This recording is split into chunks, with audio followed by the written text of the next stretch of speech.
It's time for Twig. This week in Google, Stacy has the week off. Attorney Cathy Gellis joins us. She's going to explain ancillary copyright. It has something to do with link taxes. Aunt Pruitt's also here. Jeff Jarvis. We'll take a look at some of the announcements at CES. And then the bitter Twitter battle between Dionne Warwick and Oreo cookies. It's all coming up next on Twig. Podcasts you love. From people you trust. This is Twit. This is Twig. This week in Google, episode 645, recorded Wednesday, January 5th, 2022. I will retaliate at a later date.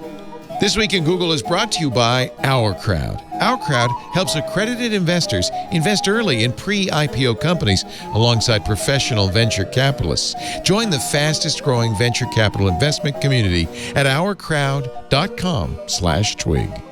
And by Cashfly. Give your users the seamless online experience they want. Power your site or app with Cashfly's CDN and be 30% faster than the competition. Learn more at twit.cashfly.com. It's time for Twig. This week in Google, the show we cover the Google-verse, the Facebook-verse, the Twitter-verse, the media-verse. Aunt Pruitt is here from Hands On Photography. Hello, Aunt. Good to have you back. Hello, Mr. Laporte. Happy New Year to you. Happy New Year. Did you have a Twig good squad? Did you go anywhere for the holidays? No, sir. I told you I was going to strategically find myself on the butt groove of my couch, and I did it successfully. You did everything you hoped. It lived up to your greatest dreams. It was awesome. I even caught up on that Succession show. Oh, well, we'll get. I didn't binge it like you all claimed I was doing. I'm eager to hear your review, sir. It is such a good show. Good. So Oh, yay! You like it. Good. Oh, it's so good. And I love Roman and his smart Isn't he idiotic hysterical? ways. Oh, my I'm God. glad we didn't lead you astray, Mr. Pruitt. Yeah. Oh, it's so good. That, by the way, that baritone is the Leonard Tao Professor for Journalistic Innovation at the Graduate School of Journalism at the City University of New York. Buzzmachine.com is his blog, at Jeff Jarvis on the Twitter. Hello, Jeff. Happy New Year to you, too. Hello, boss. Happy New Year. Good to see you. Did you do anything, or did you just hunker down? Oh, God, no. I just hunkered down and worked. And Happy Omicron. yeah. Yeah. Well, I tried not to work. Yeah. Tried really hard. You know what I realized? If I don't work, if I don't do anything, I just sit on the couch, I get really lazy, and then I'm too tired to work. Yeah. So it's like, I sat on the couch thinking about stuff that I could be doing. yeah. So And it was a battle. It's counterintuitive. You actually get more tired if you don't do anything than if you do man, something. I struggled with it. I can say that there was one day, maybe two tops, that I felt like I was on vacation. The rest of the time, my mind was just all over the place. Like, I could be working on this, or I could be reading this. And That's a hazard. oh, that's not vacation. A hazard of the productive people. Hey, we want to welcome somebody brand new to our microphones. Stacey Higginbotham's taking the week off. She'll be back next week. Joining us now, a U.S. lawyer, specialist in international law, civil liberties, and the convergence thereof, and tech. She's a contributor at Tech Dirt. Cathy Gellis, welcome to This Week in Google. So good to have you. CGCounsel.com, COUNSE. I am known to applaud Cathy's tweets and pieces defending the First Amendment and defending good sense. And so I'm delighted you're here, Cathy. Oh, thank you. Would you call yourself Battery gets you everywhere with me. a Section 230 expert? I would indeed call myself a Section 230 expert. Yes, she is. Oh, well, we'll try to I was find. doing it before it was cool. Okay. Yes. Okay. Well, it's great. There's her Twitter feed. Great to have you. I will now follow you religiously, which means I'll be on my knees as I follow you. Should have that on. She should have Sitting that on is her Twitter fine. bio. Sitting is, you can read the tweets while sitting. Okay, good. Thank you. Thank you for that dispensation. CES is going on. It's so weird right now to be sitting here with CES going on in Vegas. It officially began today, although, as always, the weekend brings those special mini conferences and stuff. There's a lot of stuff. I don't know if there's a whole lot to say about CES. Ant, you really wanted to go. We said you may not. You must stay home. Are you watching And that from was afar? a smart decision. Turns out, I've been trying to watch from afar, but it's been really, really hard between weeding through emails from being on vacation and trying to just sort of pick through what is actually some good meat and good stories, and virtually no one being there from the big tech companies, no one being there. So it's been a little rough. I've only seen one thing that had me curious, and it came just before we came on air. Oh, what was that? Canon, they're still working on stuff in the VR world. So they have their R5 mirrorless camera. That's not their pro grade one, but it's one of their more expensive ones. That's the one I got, Henry. I got him dual- the R5, not the R6. No. I got him you the did? R6. Oh, nice. Which one's the less expensive? The R6 is less than The 6 is the less expensive. That's the one I got him. Yeah. And the 6 is still nice. Yeah, he just needed it for what video for TikTok, so I think it's good enough. Yeah, it'll be perfect for that. Yeah. But they're doing this whole dual fisheye lens thing. Yes, we sort saw of get that. to the world of VR. And if you have all of that horsepower behind it and they shoot 8K on that camera, it could create some pretty interesting images and maybe something fairly immersive. But I'm just curious about the implementation. Where is this going to be used beyond the world of real estate sales? Yeah. Alex Lindsay mentioned it when they first announced it on MacBreak Weekly, because he's all into this VR 3D stuff. $2,000 lens that gives you 180 degree field of view for your VR productions. I am not a fan. I'm sorry. I'm trying so hard. It's cool. Everybody's talking about augmented reality as the next big thing. I'm just trying so hard. I think AR is the next thing over VR. I'm still battling with VR. I believe I mentioned on our end of the year show that I think AR is going to be pretty awesome if someone can just really, set it up to where it's not a bunch of security problems and things like that. Because if you want to walk down the street and say hello to the person coming, you know who they are because it has a nice little identifier, but we don't want to know their credit score and things like that showing up above their heads. But I think there's a cool spot for AR if we can just get it implemented with the right security stuff in place. This was announced at CES. TCL, with a Chinese television maker, announced their second version of their wearable display glasses, which look kind of like Ray-Bans, but you wouldn't want to walk around because you're not seeing the world around you. You're seeing two 1080p micro OLED screens. So it's not AR then. So that's not AR. It's more like VR. No, it's VR. Yeah. The lenses are opaque. That might make some sense. But then again, if you're just watching screens here, why not watch screens? Well, it's like a 140-inch screen from 13 feet away. Mm-hmm. Yeah, I'm with you, Jeff. Why? Why? Yeah, That's why? right, Kathy. That's why? the question. What's the point? Why? Because these companies are trying to make money on whatever the next thing is, and nobody knows. So they're all just guessing. They're throwing speculative, spaghetti. right? Yeah. I am going to stand by my contention that we already have the most amazing virtual experiences ever, and it's motion pictures. When you're in a movie theater... I thought you were going to say Zoom. Grandpa. I thought you were going to say Zoom. Grandpa. No, think about this. It's a 100-year-old industry, I understand, and they've perfected it so that when you're When in they a added theater, color, what else did they need? No, listen to me. No. When you're in a true theater, because you used to. Go ahead, Kathy. Yeah, no. Let me tell you why you're right. Thank you. It's true Please because go ahead. the distance between where we were before, and then all of a sudden, voila, you've got movies, and the distance between where we were when you've got movies to now is negligible. Yeah. But the real revolution was going from nothing to movies. And I would submit it's still effective. When you're sitting in a theater, it's darkened, the screen's in front of you, the sound's around you. Movie makers have gotten very, very good at, you feel like you're there. Am I not right? Yes. And sound design is so much bigger now in cinema. And it's part of the reason why I enjoy more movies now is just because of sound design. Dialogue is another problem, but sound design just really locks me in. Yeah, and the choice of music to get what is VR about? It's about tricking your mind into thinking you're having a real experience. And honestly, a good movie, you don't think I'm sitting with a sticky floor on, old beat up cushions. What kind of theaters do you go to? Weirdos around me. Oh man, he sounds like the ones I've been in. You think you're in Chinatown, Jake, and it's so vivid that you feel like you had an experience. I think that we should not diminish that. That is a very refined technology. And the problem is you can't sell $1,300 glasses, and you can't make money on the content except for selling a movie ticket. I mean, you can, obviously. There's an industry all built around it. But I think this is a really good example of Silicon Valley doesn't want to stand still. Trying too hard, yeah. We can't stand still. We have to do the next thing, whatever it is. Cathy's point, too, is really important, too, is if you look at that kind of leaps in creativity, pardon me, Gutenberg moment coming. Oh, God.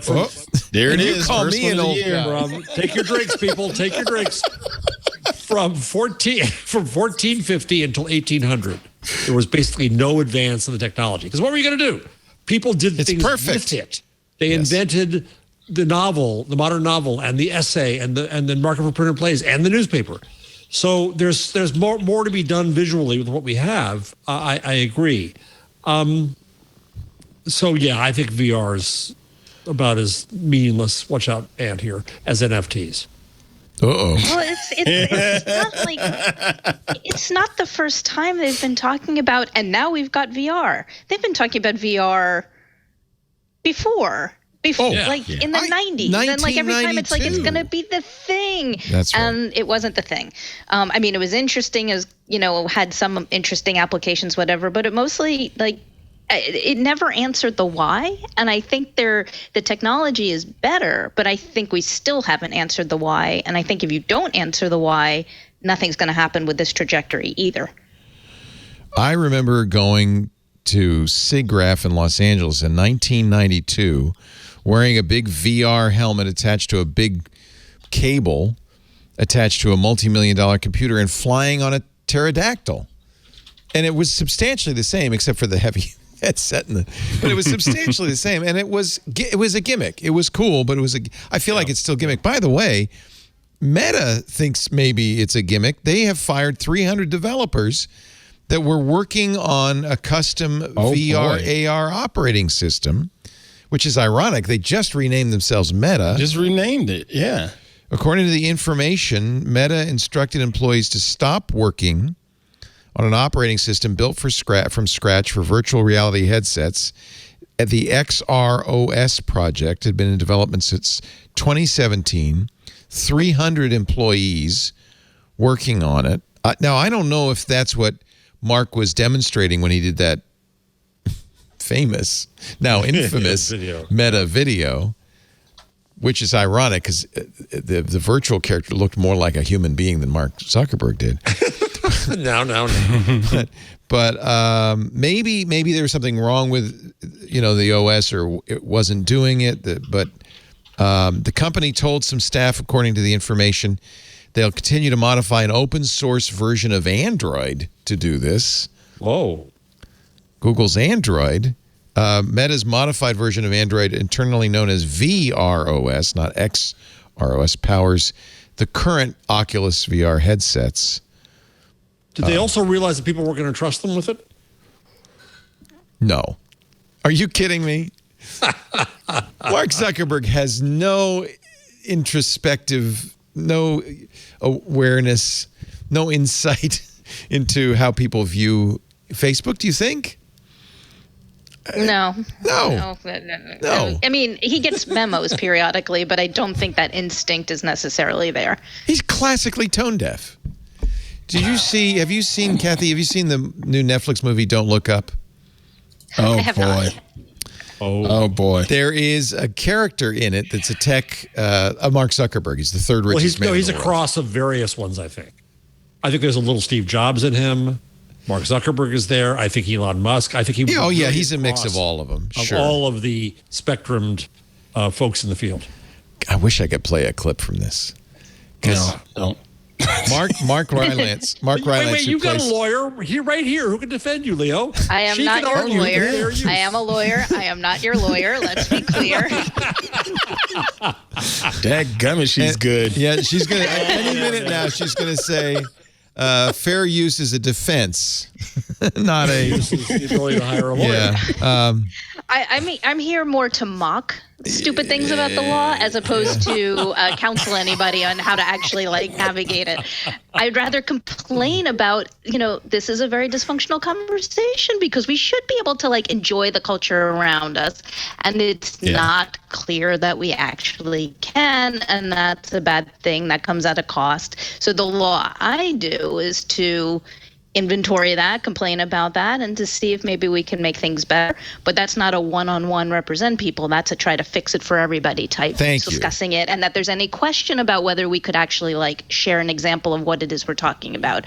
Maybe it would be fair use, but no, she's right. She's right. But it's a bigger problem because maybe that would be fine. Yeah, you could sort of make a fair use analysis, but the expression is fair use is the right to hire a lawyer. Like you just don't want to have the problem to deal with. But the fact that we're chilled, we have now, abruptly veered off our conversation because of the legal. It chills to the bone. If this is the law, it has a cost. And the irony is this law is supposed to stimulate creativity and expression. And here it is suppressing it. So I think we've got problems. I could show a picture, I think, of Mark Rylance as Peter Isherwell, the tech guru who says, wait a minute, don't save the earth. Don't destroy that comet. There's materials we could use. That's it. If you haven't seen it, it really is great. And when you see it, just note that character because he is exactly how the world's starting to think of Silicon Valley. And I think that's actually a bit of a problem for Silicon Valley, frankly. The out-of-touch billionaire, I did not want to watch it because I saw that it was #1 on Netflix, and I have a history of catching things that are #1 on Netflix and just I hated them. Wait, didn't you like that tiger show? I mean, that would be no, sir. It's horrible. But I went ahead and gave it a shot because we made you. I think we made you do that, didn't we? We had a group viewing on a. Oh gosh! I haven't seen this movie, but the idea that I think the point is trying to make that humanity can be kind of clueless about reacting to its actual problems. Avenue Q did. I think it's not Avenue Q. Avenue 5. This namespace collision is not good. But Avenue 5 was a production which they made one season. I don't know if they're making another one. It starred Hugh Laurie, and it was excellent. And it basically predicted the pandemic behavior before the pandemic behavior was actually getting exhibited. With just sort of people. I know that. That's the one where they're in the spaceship. Oh, that's hysterical. Right. Yes, it was very, very funny, and also horrible and awful, and just an amazing encapsulation of, boy, are we dumb as a species. There is now, I think this is a genre, starting with Idiocracy. Wall-E, to a certain extent, was that also, with the people in the floating chairs and their big gulps. Avenue 5, which I liked Avenue 5. There's something about it missed. I don't know exactly what it was, but and obviously HBO did not renew it. And I think Don't Look Up isn't perfect either, but it is a commentary, and it follows in that exact vein of, without spoilers, the scene in the airlock, which is kind of like 2/3 through the series or whatever, just the scene in the airlock. It isn't even funny because it's actually so real. You can turn that off and turn on the news, and you've seen the exact same thing. I stand corrected. Avenue 5 was renewed. So good. I look forward to season 2. That's good. All right.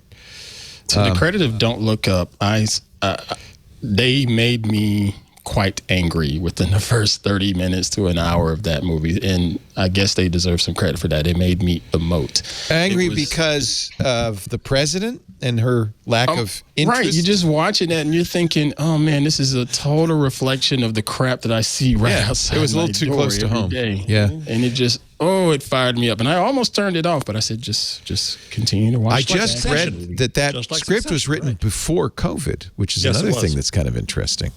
Crazy, right? It was really, Anyway, we don't have to go on and on. I think Avenue 5 was as well, which was the other thing that was a little bit creepy. My favorite part of Avenue 5 is when they lose. They're in a giant spaceship. They're out in space. It's a cruise though, and they're all doing yoga, and the ship tilts suddenly, and everybody goes. To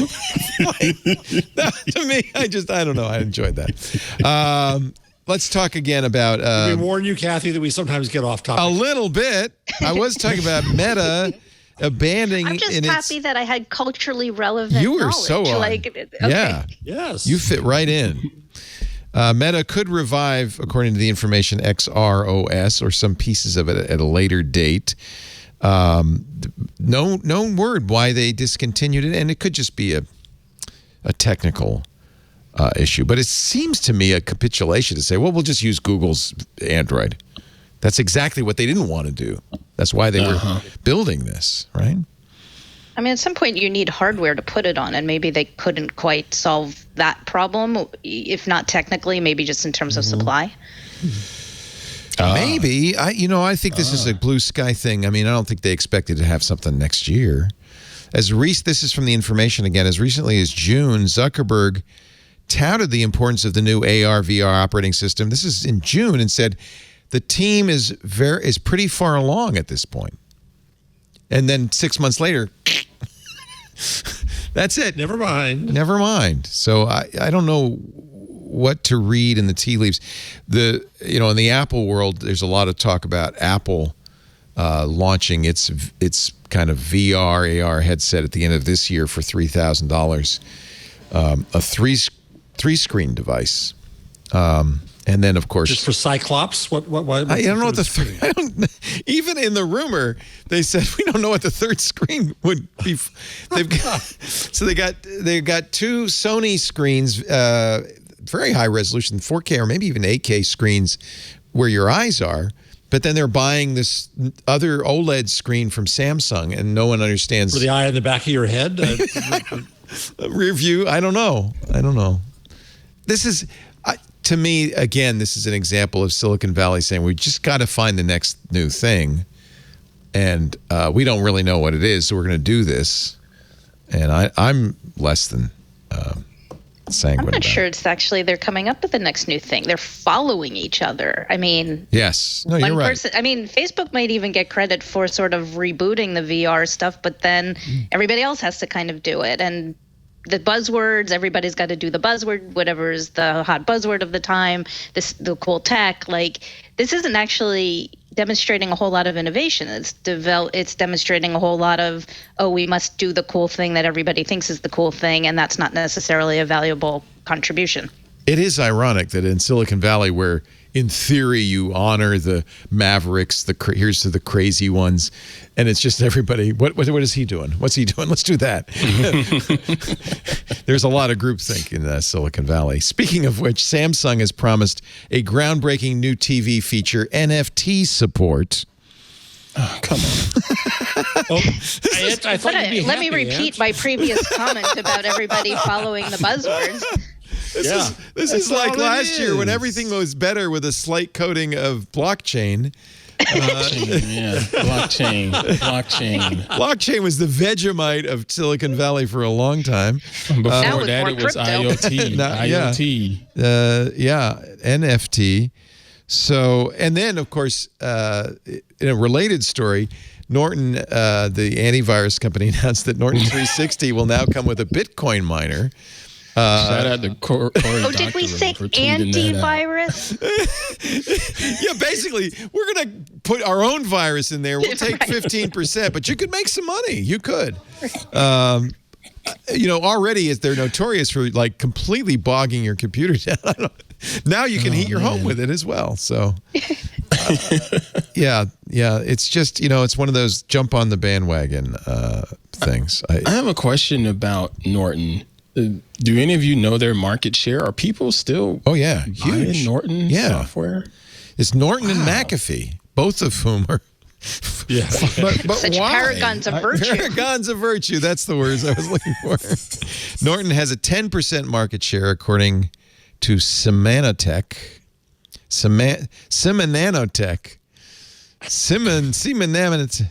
Anyway. I remember Semantic back in Simanotech. Norton has 10%. Kaspersky has 8%, something like that, of the market. So... but yeah, Norton merged with LifeLock. They were spun off by, Intel owned. Was it Intel? No, they own McAfee. It's so confusing. Gosh. Yeah, they're really. It's weird how the tech companies the security companies have funny origins, shall we say? Between Mr. McAfee and Kaspersky in Russia But, and in fact, I was rereading this article that Harry McCracken did some years ago about Peter Norton. And Norton was in his day, he was no McAfee. He was a legend in his day with his arm folded and his big fat tie on the box of but he sold it a long time ago. He became an art collector and a philanthropist. Symantec, 13% of the market. Avast, 12%. ESET, one of our sponsors, 11%. WebRoot, 8%. Actually, McAfee's down there at 8%. Cylance, Bitdefender, Malwarebytes, Trend Micro. So this is according to Statista. Yeah, that's why I was asking, because there's so many other options out there that are not going to beat the crap out of your computer while it's doing your job. Yeah. There was, I think you have to constantly reassess. I've been saying for some time, you probably don't need an antivirus. Windows comes with one. I've said that too. Modern People operating systems are well locked down. New York Times had an article. Get a Chromebook, people. Get a Chromebook, and these worries are. You don't need any of it. True. And then New York Times had an article this week saying you probably really don't need a VPN either, which I thought it's time to stop paying for a VPN. We also have VPN sponsors, so I'm shooting myself in the foot here. I'm not going to go that far, sir. I'm not going to go that far. It depends on what you're doing. It depends. All of this depends on your threat model. There are definitely people who should run antiviruses too. If you've got teenage kids using your computer, you might want to put an antivirus on it. Oh, yeah, there's that. Yeah.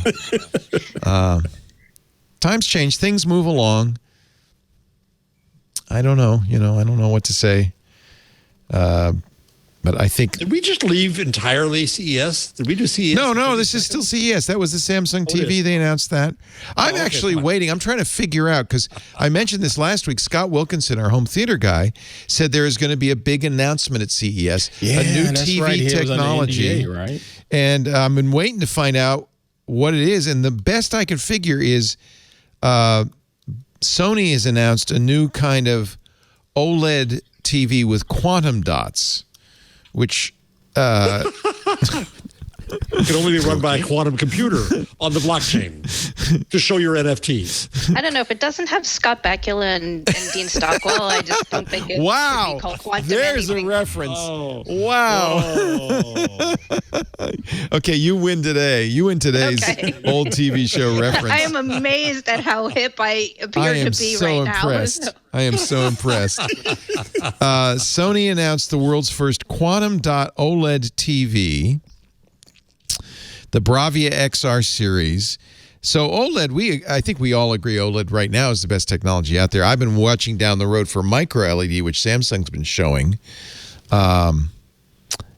Sony will also do a micro LED technology, but the QD OLED supposedly is brighter than the old OLEDs. Dazzling brightness, deeper blacks, more impressive midtones.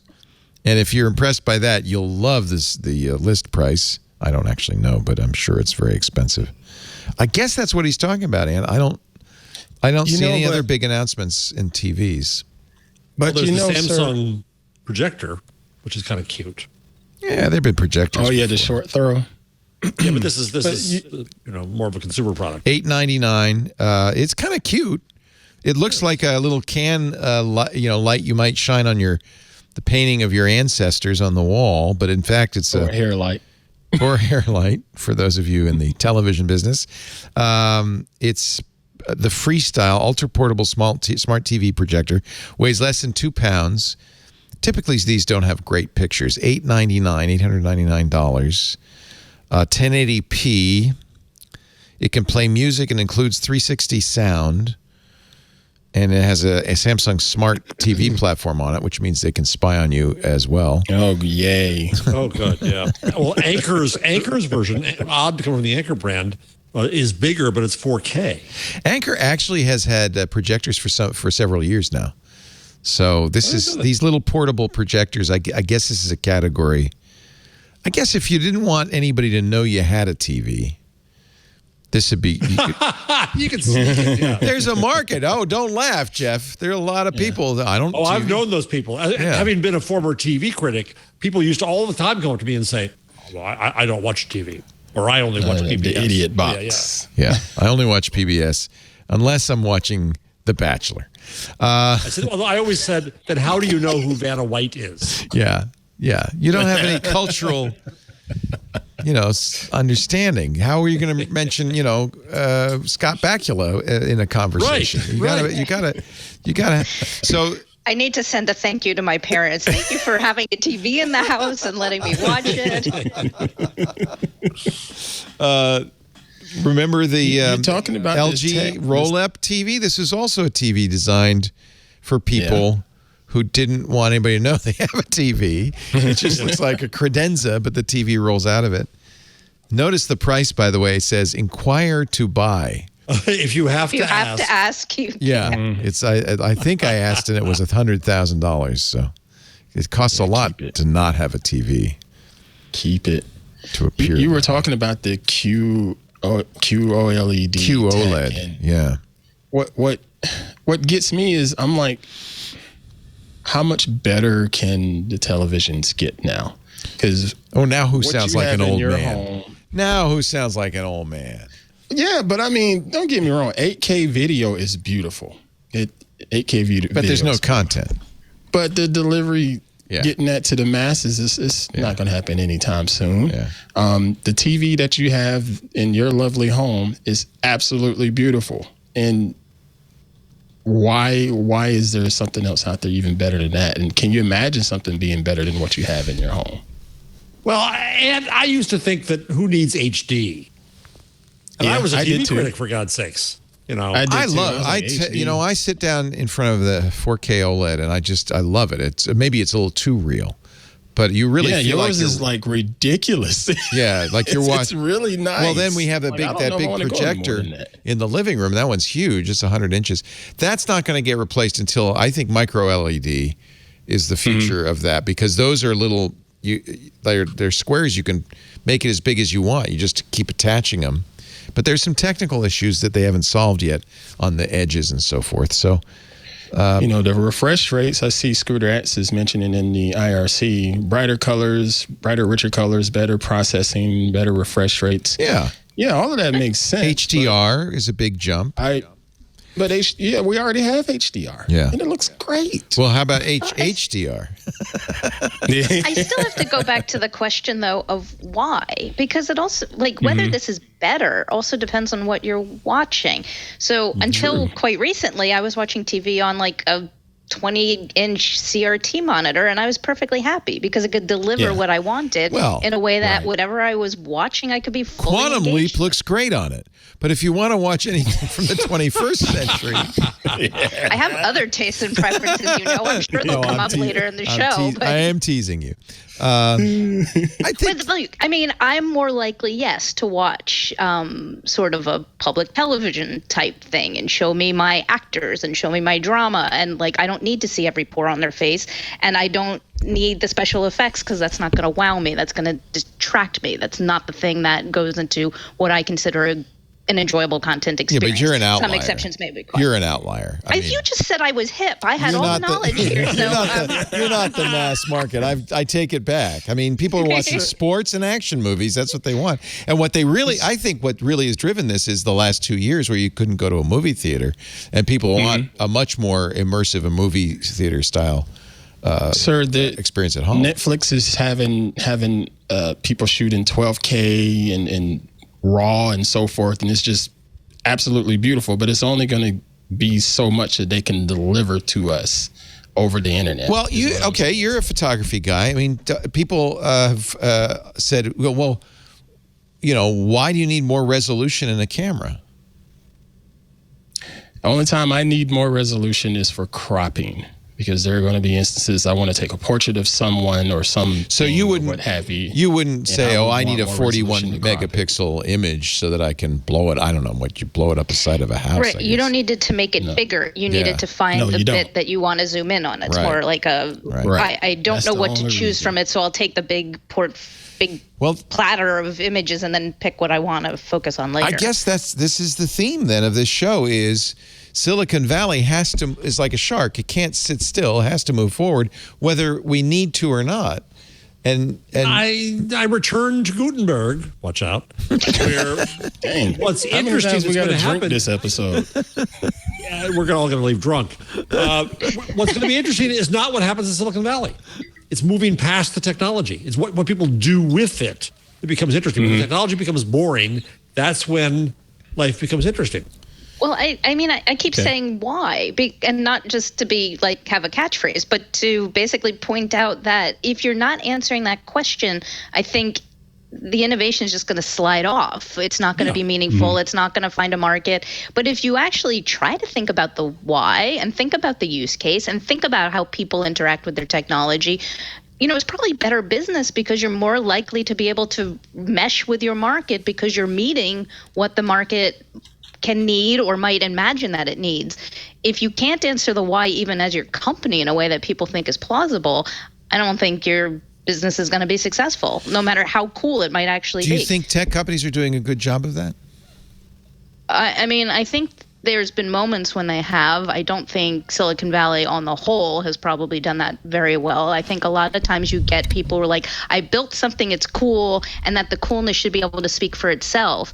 I think the companies that are more successful are the ones that engage with their users, do better design, do better research to basically try to meet who the audience was, understand the problem they're trying to solve, and have a dynamic kind of discussion with their market to figure out, did it work? Sometimes what happens is the market will take something and actually invent a new use, and then the company's got to be able to pivot to back that up.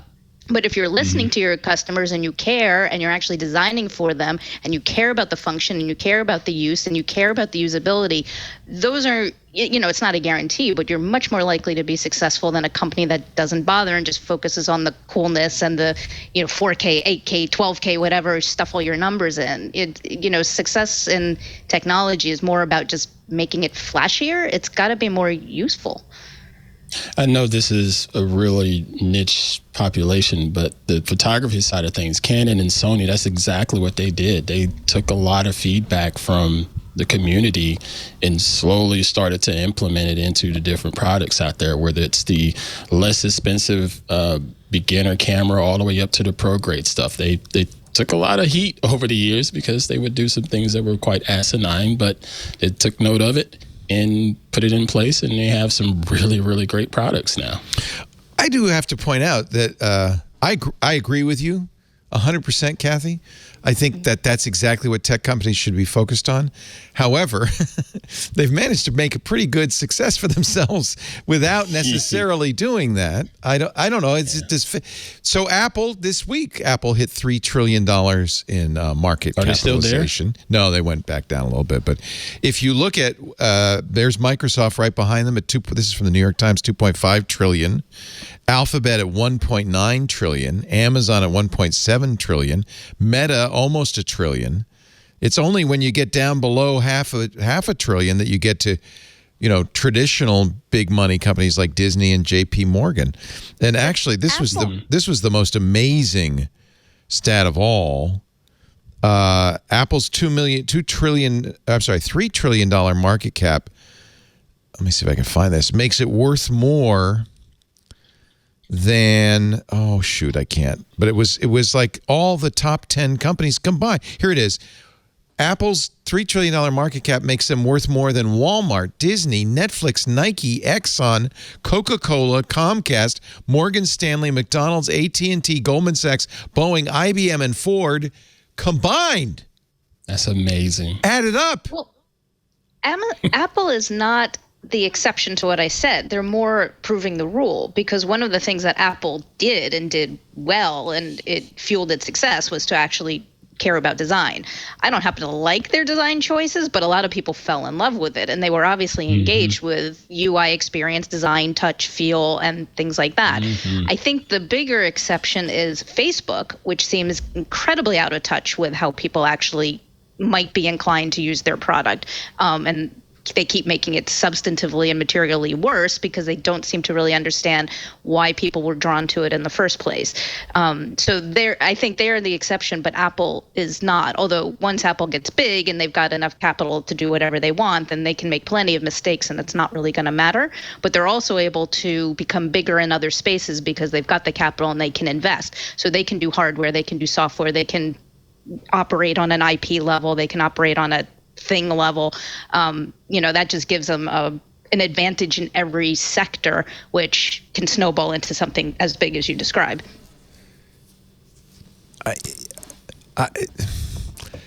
feel like Apple, though, has the same quandary that all these other companies do, and that's why they're doing AR as one of their next big pushes. Cars and something. Because the phone is where movies were when they got Cinescope, Uncle Leo. Right? What more are you going to do? Yeah, no, I agree. Maybe that, or maybe where our TVs are. Maybe we are at the end of we're peak phone. So again, where is the modern novel? The essay. Where is Montaigne? Where's Cervantes? Where are those creators who use these tools to do things we couldn't have imagined of? That's what excites me. No, I agree with you. What happens when technology is new is you focus on the technology, not on what the technology enables. And then after a while, you kind of absorb it, you get used to it. We're at that stage now with the internet where it's just ubiquitous and everybody kind of accepts it's there. I think we got time to go still where we still see the future in the analog of the past. Maybe, but everybody under 25 grew up with the internet every moment of their life. So I think it's now time for the internet auteurs, the people who are really going to create on top of that. Nevertheless, Silicon Valley is still looking for the next big thing. I mean, Apple can't keep this revenue machine going. Oh, I'm sure they won't be it because that's not historically where these innovations come from. Well, this is why they're all going to Mars. I mean, but seriously, they ran out of things to do on Earth, so they're looking for what's the thing we can go innovate for, and maybe more power to it. I mean, there's some issues with the fortunes and the private funding of whatever, but I'm not going to look askance at innovation that makes the heavens reachable. I think that's a good thing for humanity to start innovating towards. There's something that makes me really queasy about Apple being worth $3 trillion. Maybe is that a flaw in me that I just? I mean, certainly there seems to be that kind of reaction from Congress and the EU. Is it possible for a company to become too rich, too successful, too wealthy, too powerful? Is that time to start worrying? According to Succession, yes. They're the Roy Waco of the real world. But Waco's fading into nothingness, right? And and that's actually one of the interesting subtexts of Succession, isn't it? Is that it's an old media company trying to figure out what, and the old guy that runs the company is full speed. He wants to buy TV stations, full speed ahead. And the subtext is his kids, who are complete screw-ups, are all saying, no, we got to go digital. We got to get the next big thing. What are you doing, Dad? It's an interesting subtext because they are screw-ups.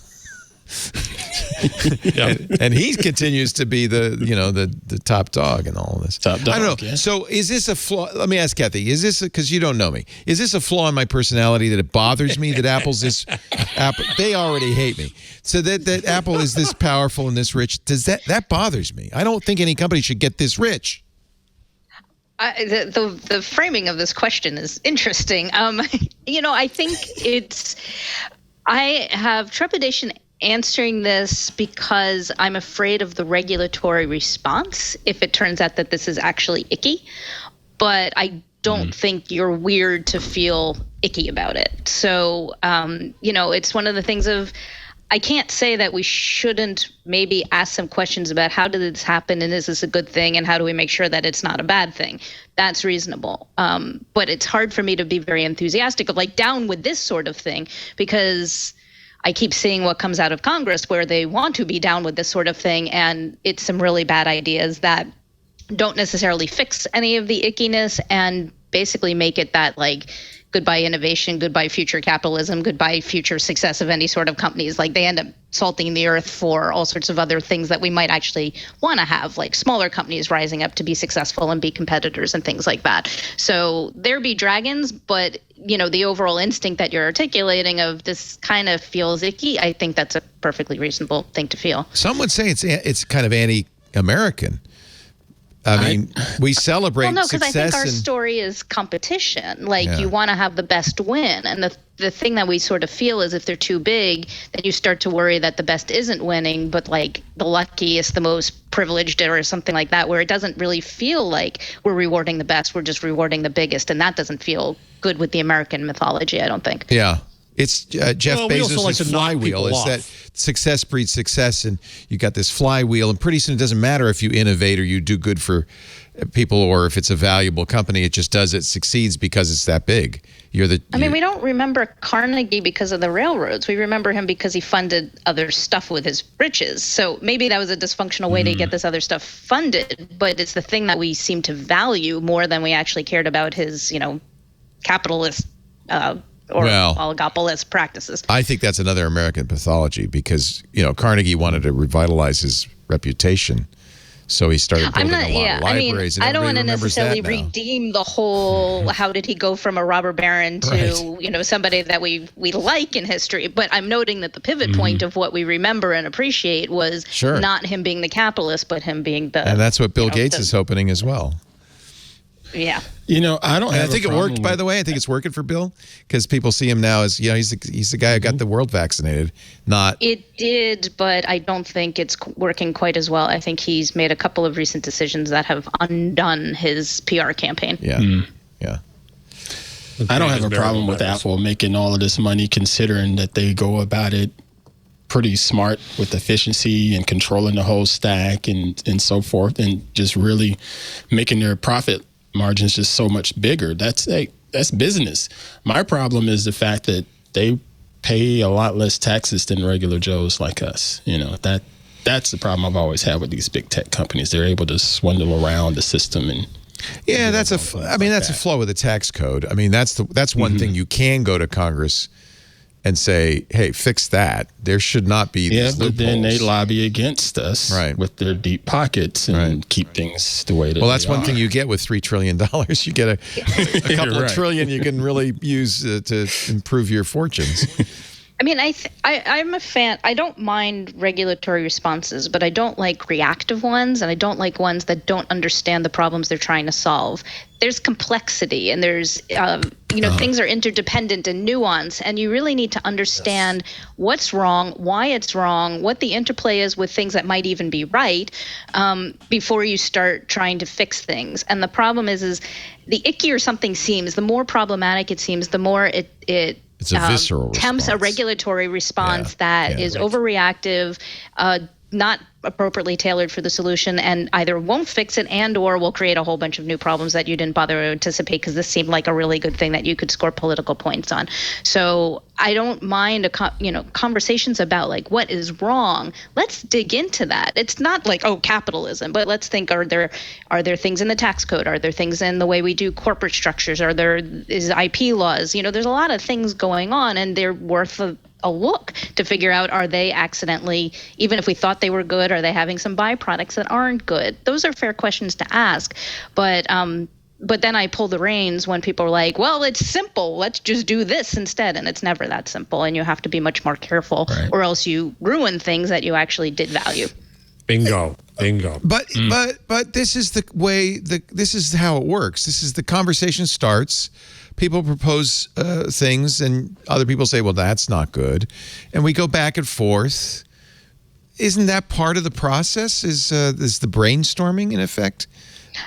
I wouldn't mind the brainstorming, but we tend to have, actual and potentially terrible bills that end up proposed, and sometimes get escape velocity where all of a sudden they end up on the books before you could really think twice about them. So in terms of the process, I'm all for the brainstorming. I'm all for good hearings. I'm good, let's make a record where we really understand what's going on and then figure out what the appropriate regulatory solution would be. That's fine. The problem is that's not necessarily what we're doing. Maybe the gridlock in Washington is brainstorming, saving us from that because we haven't accomplished a bloody thing in the last couple of years. Things do escape. I mean, part of the problem with the gridlock is then things kind of get through. And sometimes, sometimes there's cynical reasons why a big company is going to push against, some of these ideas. And maybe they're doing it for cynical reasons, but sometimes they're also kind of saving the entire ecosystem. Right. And, they may be doing it for their own selfish purposes, but they may actually be having selfless purposes, but it doesn't really matter. Sometimes the thing that they want, even if they want it for themselves, turns out to actually be the right thing. And if we tend to be like, well, down with big companies, down with big tech, things like that, then we may rob ourselves and blind ourselves to the fact that like doing the opposite of what they're asking for might hurt us if we, just reject it out of hand. To some degree, probably because of Adam Smith, I feel like our system is, and because of our court system, our system is based around advocacy and everybody arguing their own best interest. And then we somehow, if it works, come to some solution that is a good compromise. I don't know if that's worked in the last few years, but it's worked in the past. Let me ask you about this, Cathy, because you're probably right on the cusp of this one. Facebook's been running these ads lately, essentially saying, you got to fix 230. They're not acting. I have nothing nice to say about their ad campaign. Yeah, they're not. Nothing. I'm trying to figure out who the message is for. Is it for politically active people who watch football games who might write to their member of Congress? Is it for Congress? I don't think it's probably very well targeted. But it's so dumb. It's dumb for them and it's dumb for the ecosystem. It makes them a terrible neighbor. But I think the reason that they thought it might be a good idea, and it isn't a good idea, but the reason they might have thought so is there's a certain bit where the tech in general, because it's such a regulatory target at the moment, has sort of a political problem, which is, all these ideas are coming at them and they're all kind of terrible. But if you just say no, then everyone thinks you don't look like you care, you don't like what you're playing. So I think they tried to say, like, here's a bone that we're throwing, look, we're trying to play, blah, blah, blah. So I think they were trying to look, it's a campaign to make them look like they're not recalcitrant. They actually care about their impact and stuff like that. And I think it's trying to rehabilitate the perception that not necessarily that the public has, but although maybe that a little bit, but that Congress has about it. Like they're not popular there. But it's a terrible idea. I don't think they really understand just how flammable the fire is that they're playing with doing this. What they're calling for won't help them, will hurt them in ways that I don't think they're quite calculating, but they're best positioned to weather those regulatory winds, and it will devastate the rest of the ecosystem. So a lot of people look at it very cynically. I don't know if I share it, but I think it's credible to look at it this way, which is, we think that Facebook might be too big and has some anti-competitive tendencies. This kind of looks like another one of those anti-competitive tendencies. Bingo. Because it looks like, let's call for regulation that'll obliterate her and we'll be fine. I don't think they will be as fine as they think, but that might be motivating them, and that isn't good either, because it will be so devastating to the ecosystem whether they realize it or not. Right, Cathy? I mean, it's a case of regulatory capture. It's we'll be fine, and the others won't be. Yeah, I mean, I think it's poor regulatory capture because I don't think it's effective for them either. Okay. But that is a read of it, and that is a plausible read, even if it's not actually what's motivating them. I mean, I do think the bit about the PR and the rehabilitate and trying to look like they're a team player with regulators is probably the big thing, but the effect of it will be so devastating, and what a shame if we happen to lose our competition. So yeah, maybe the cynicism isn't misplaced. How sick do you get? You and Mike Masnick and Jeff Kossoff, plus Daphne Keller and Kate Klonick are all my heroes. The Techter crew, okay. And more. Yeah. Those are the defenders of internet freedoms versus the idiots about 230. How sick do you get of going over the same territory with people? I have to be more patient than my personality necessarily accounts for, because I think that part of the problem is there's a lot of political pressure on Congress. And I've talked to some people on the Hill, and they're kind of like, look, we get it. We understand that changing Section 230 is bad. But we have all these people who are looking at bad stuff that seems to be happening because the internet enables bad stuff to happen. And people are saying, do something about it. And they're like, how can we go back to our constituency and not do something? You know, we need to be able to do something or else we won't get reelected because we look like we're unresponsive. So I think the key is my goal, and I'm happy to be here on this program because it kind of is a step towards meeting that end, which is I think we have to talk to people who are not the experts. I mean, I think people who are in the space, how sick do I get? The people who should know better, not knowing better, that's really annoying. But regular people who don't spend their days thinking about law, thinking about tech, you know, they have political will. This is a democracy. They can choose the laws that regulate them. So how do you educate them so they can ask for good things? And I think that's the key, to talk to lay audiences for whom there's trusted people that they can believe to say, let me understand this a little bit better, because then when they call their members of Congress, they will ask for things that are actually more useful than just do something, burn it all down. What do I care? I hear Section 230 is bad. You might as well get rid of it. And how dare you not? That's not a good position. And so we can back up Congress if ultimately we can change the political conversation so that we're asking them to give us better laws instead of ruining the good ones that we already have. Amen. If I were in government relations at Facebook, I might do exactly what they're doing, which is to say, pretend you care, show that you care, and kind of not worry, because government has a lot of other things to worry about, much more important, and it doesn't seem to be very effective at getting anything done anyway. So what's the chance of you getting in trouble, you know? I mean, I also, it's a huge company with a ton of people. And one of the things that I think is not part of our policy discussions enough is, how do you steer a big company like that? You've got a lot of people, you've got a lot of smart people, you've probably got a couple idiots as well. And like, how do you steer that, where I know there's good people, I know there's principled people, I know there's people who would really like to direct the company to be a good corporate citizen. I know there's people who would like them to push for good policy. There's probably also some cynical people, and then there's some people who are well-meaning and also wrong, and they're all there, and they're all trying to, you know, they've all got an oar, but the boat can go in circles. Like, how do you actually make that company steer as a coherent ship? You know, great. You know, you could write PhDs about organizational theory about how do these companies manage themselves when you've got all this talent, and that it's so unwieldy. And so, you know, Facebook is unique because so much goes to that C-suite where just a couple of people have a lot of control. And this is not great when they are missing the point. We talked earlier that we think Mark Zuckerberg really doesn't intuit enough what the effect is of his product in the space that he's in. But on the other hand, like, you know, maybe that's good when the corporate structure does know, because you've got a single point of contact that can create a coherent voice.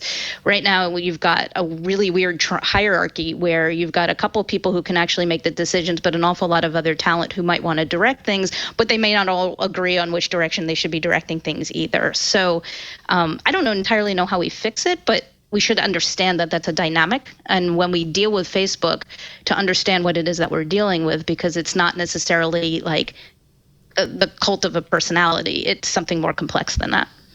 True. Let me take a little break. We'll come back. It's so great to have you. Cathy Gillis is with us. She's a intellectual property. No, you're not really IP law so much as... I do internet law. I think of myself as a free speech lawyer, but that runs the gamut of all sorts of things that when speech and technology intersect, you got to play with all the stuff. Perfect. Contributor at Tech Dirt. Very glad to have her. Is her website CGCOUNSEL, council.com. Jeff Jarvis also here. Great to have him back. You look less pink than usual. Did you change your light bulbs? Yeah, I thought we got it. No, I think we fixed it. I got my own version of the lamp. Yeah, I think it looks good. Looks very good. Yeah.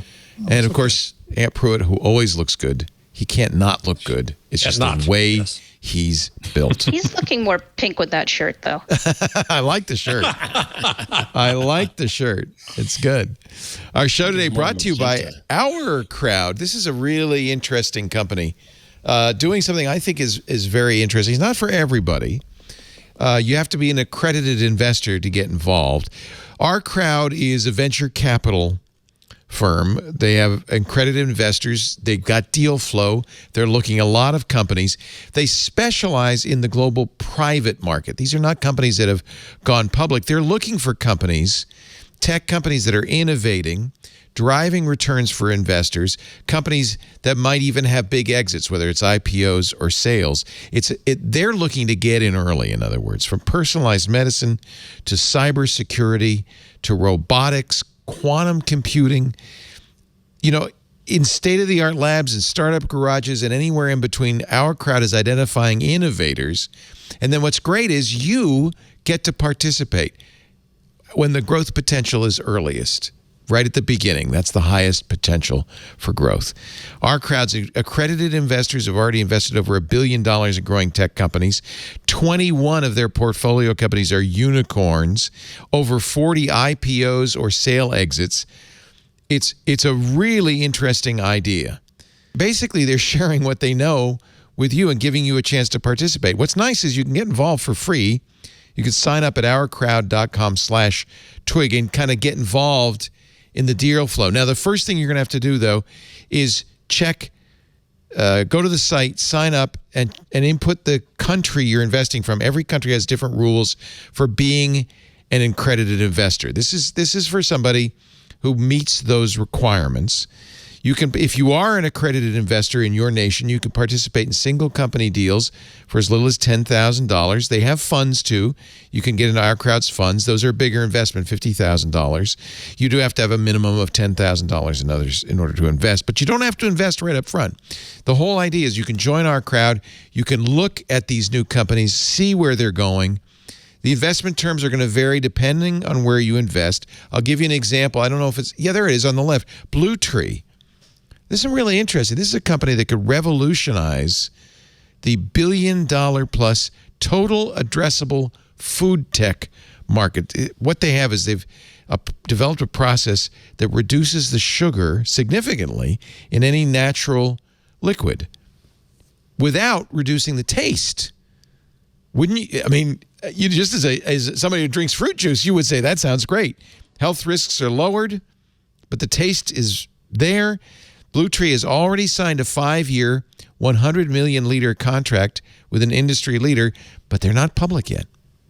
In fact, you probably have never heard their name. They're just getting started, but you can invest in them today at Our Crowd. And I just use that as an example. There's lots of other startups at Our Crowd. Invest in Blue Tree or any of their startups, or invest in their funds, ourcrowd.com/twig. It's free to join, and this is what I would suggest doing. Go there, see what the requirements are for being an accredited investor, because it does, every country has their own laws about that. It's really not for somebody, just starting out, or there's obviously other things you should do to build your wealth. But this is for somebody who's looking for diversification, interesting new investment opportunities. Maybe somebody like, you and I, who maybe been covering this industry for years, watching these companies exploding. Boy, I'd like to be in at the beginning of the next one. OURCROWD, ourcrowd.com/twig. Join the fastest growing venture capital investment community. ourcrowd.com/twig. I love getting an advertiser that's doing something unique. This is a really interesting business. ourcrowd.com/twig. Thank you so much for your support of This Week in Google, Our Crowd. And you, dear listeners and viewers, support us when you use that special address. So make sure you do that so they know you saw it here. ourcrowd.com/twig. We don't want them to think Joe Rogan sent you. Did you see, by the way, it was in The Verge yesterday. I sent this to Lisa. This is inside baseball. It's nobody cares about this. But podcasters who are using, we've always relied on what you just saw, which was a host-read endorsement kind of ad baked in. But more and more podcasters are doing the programmatic advertising. We started playing with that a little bit. And The Verge had a long article about how poorly it's working for people. This is the plan.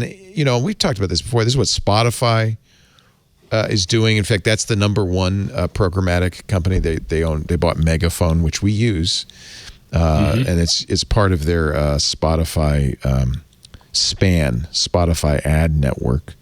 But I thought this was an interesting article. But it's a little inside baseball, so I won't. Podcasters are letting software pick their ads. It's already going awry. I love it. Let it go. Meanwhile, awry. did you see that NPR is going? I didn't put this in the rundown, but since we're inside the baseball diamond right now, yes, they're going to put up subscriber-only material. And the whole point of public media is that the whole that's disappointing. Wait, do what? National Public Radio. Oh, Jeff.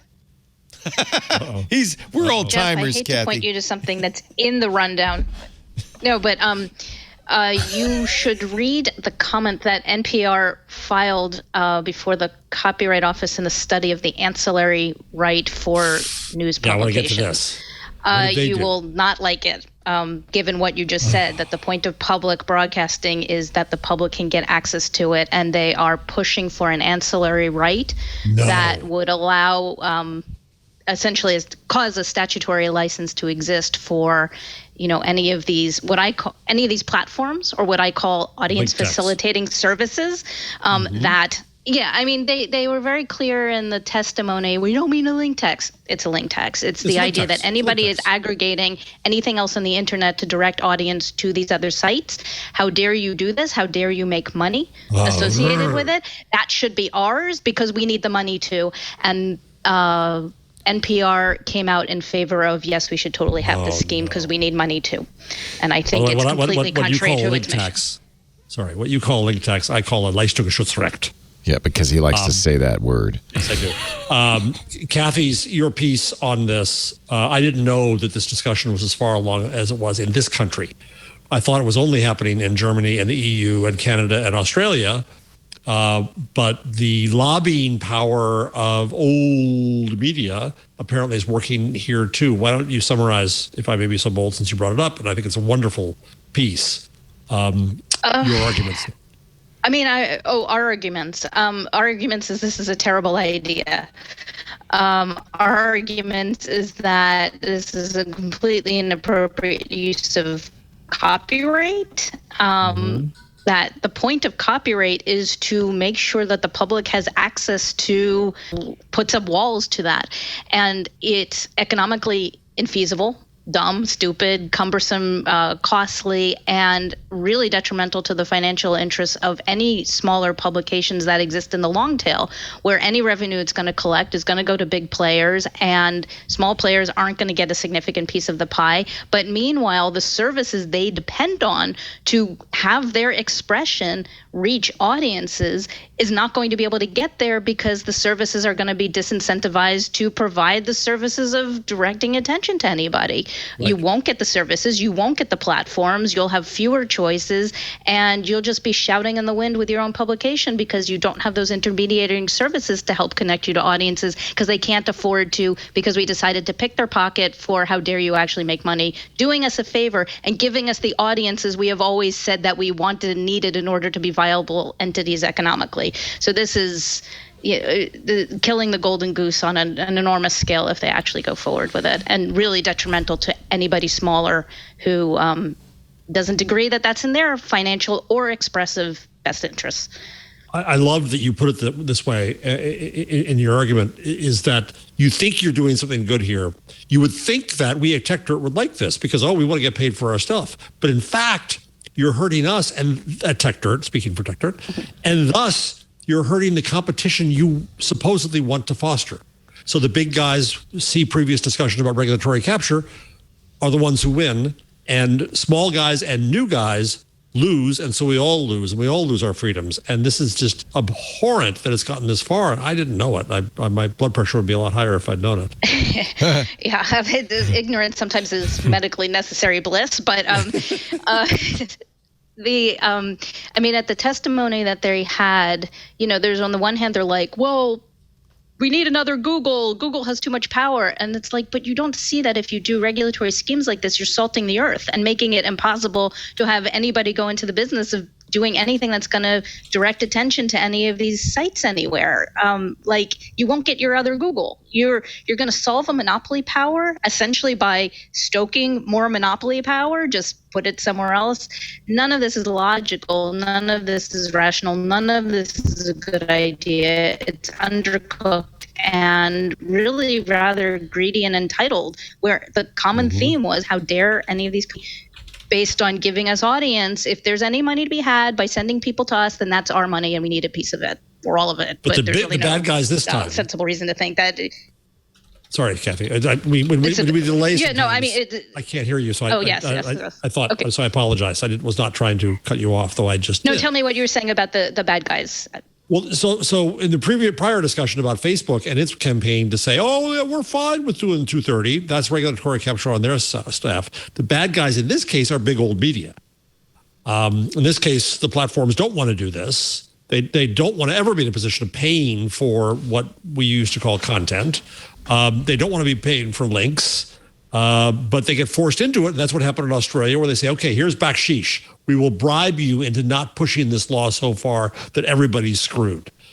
And in that case, Facebook did the right thing more than Google by saying, fine, we'll leave Australia.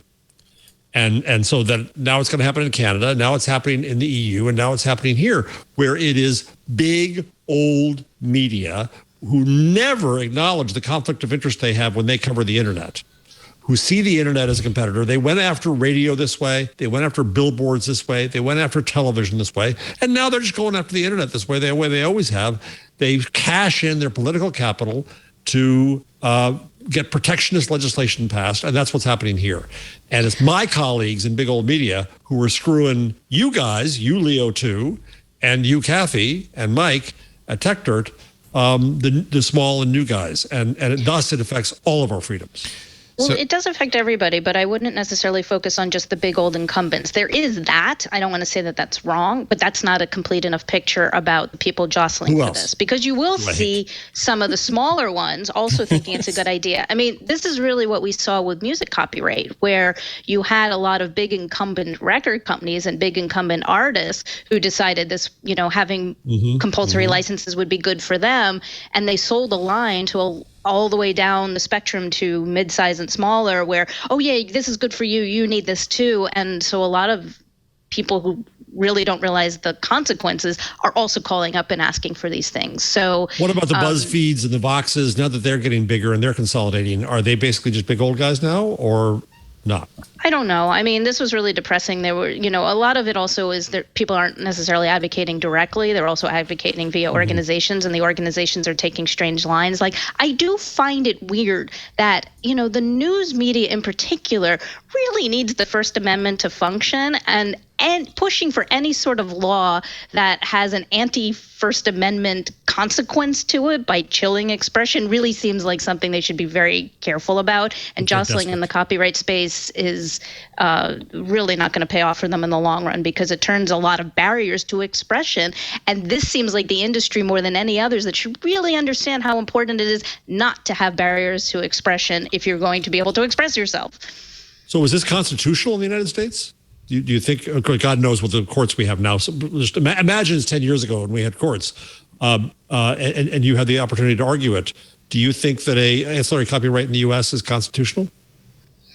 Well, there's a couple ways to think about it. One, whether this is consistent with the Progress Clause itself. I think it's antithetical to promoting the progress of science and the useful arts. That hasn't necessarily stopped copyright from developing and hardening and expanding over the years, however. And the second bit is copyright also exists in tension with the First Amendment, particularly as it starts to put barriers down. And we've kind of ignored that tension as well. I think it does stand.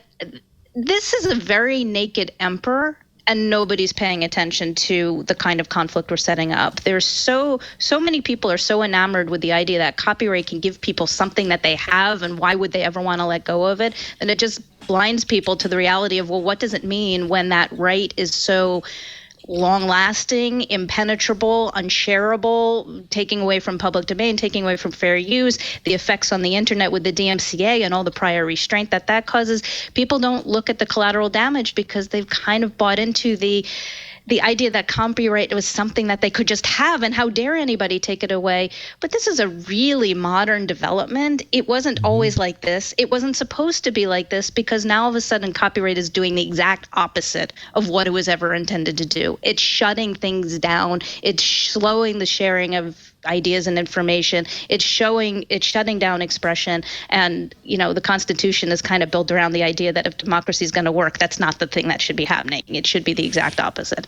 Well, I didn't realize until I started researching my Gutenberg book how much the origins of copyright in 1710, and you're a legal scholar and I'm not, and I don't play one on podcasting, but I didn't fully realize how it wasn't the authors who fought for it. It was the publishers who fought for it, so that they had a tradable asset, so that they could acquire the copyright from the author and then they could sell it around, and they had an asset that could grow in value for them. It wasn't to protect authors at all. It was to create a marketplace. Well, it wasn't necessarily to correct authors. Yeah, it does. So before they had copyright, they had the royal privilege. Licenses. I forget how it's called. But yeah, the royal print license, where it didn't involve an author at all, but it basically was, could you print? Only if the king said so. And he wouldn't necessarily say so directly, but he would empower about 4 or 5, like the Royal Stationers Company. They were the people who were allowed, they had the license to print. So they decided what would be acceptable to go into publication. Which was incredibly censoring. And as there were more democratic forces getting more leverage in England, that act kept expiring, and eventually they couldn't renew it. So eventually they cooked up something called the Statute of Anne, which comes out completely differently, where it's a statute for learning. And it did put rights in the hands of authors, where there was more of a personal ownership to it. But the idea was something, it really did shift in terms of its regulatory language and all the packaging around it, that it was a statute for learning, because we recognize the value in people having access to written information that people can then share.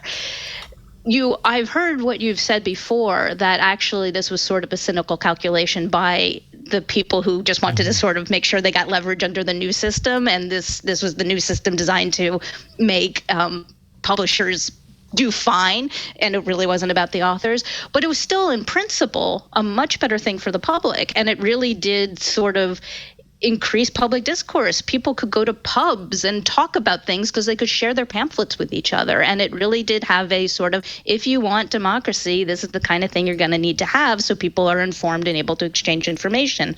But it was limited. It didn't last forever. The rights were, you get some exclusive rights, but the public could still do things. And as it was brought to the United States, it was brought over with the balance of what is what you need just to make sure you don't have market failure, because we want to make sure that people are still producing written stuff. But that's all you need. The point of having this whole system is to make sure that the public gets access to all this knowledge.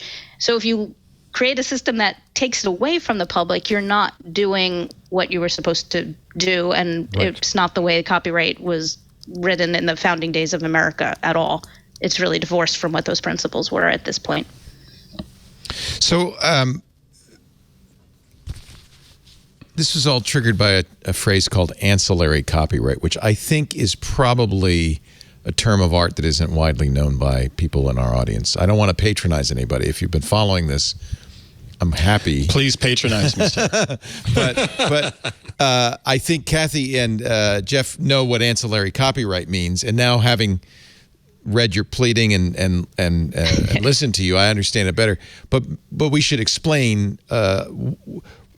This is, by the way, the Copyright Office asking for comment. I think the comments period's over now, right? Today is a deadline for a reply comment. Okay. So, yes, functionally, it's going to be over. Okay. But they're asking for comment on the behalf of Congress. First of all, is Congress considering modifying the copyright law in this way? Is that something they're actively considering right now? Some, yes. Where that is in terms of actually producing a bill, I don't know if there's, the turnaround time to go from this idea to something where we actually have to vote on it.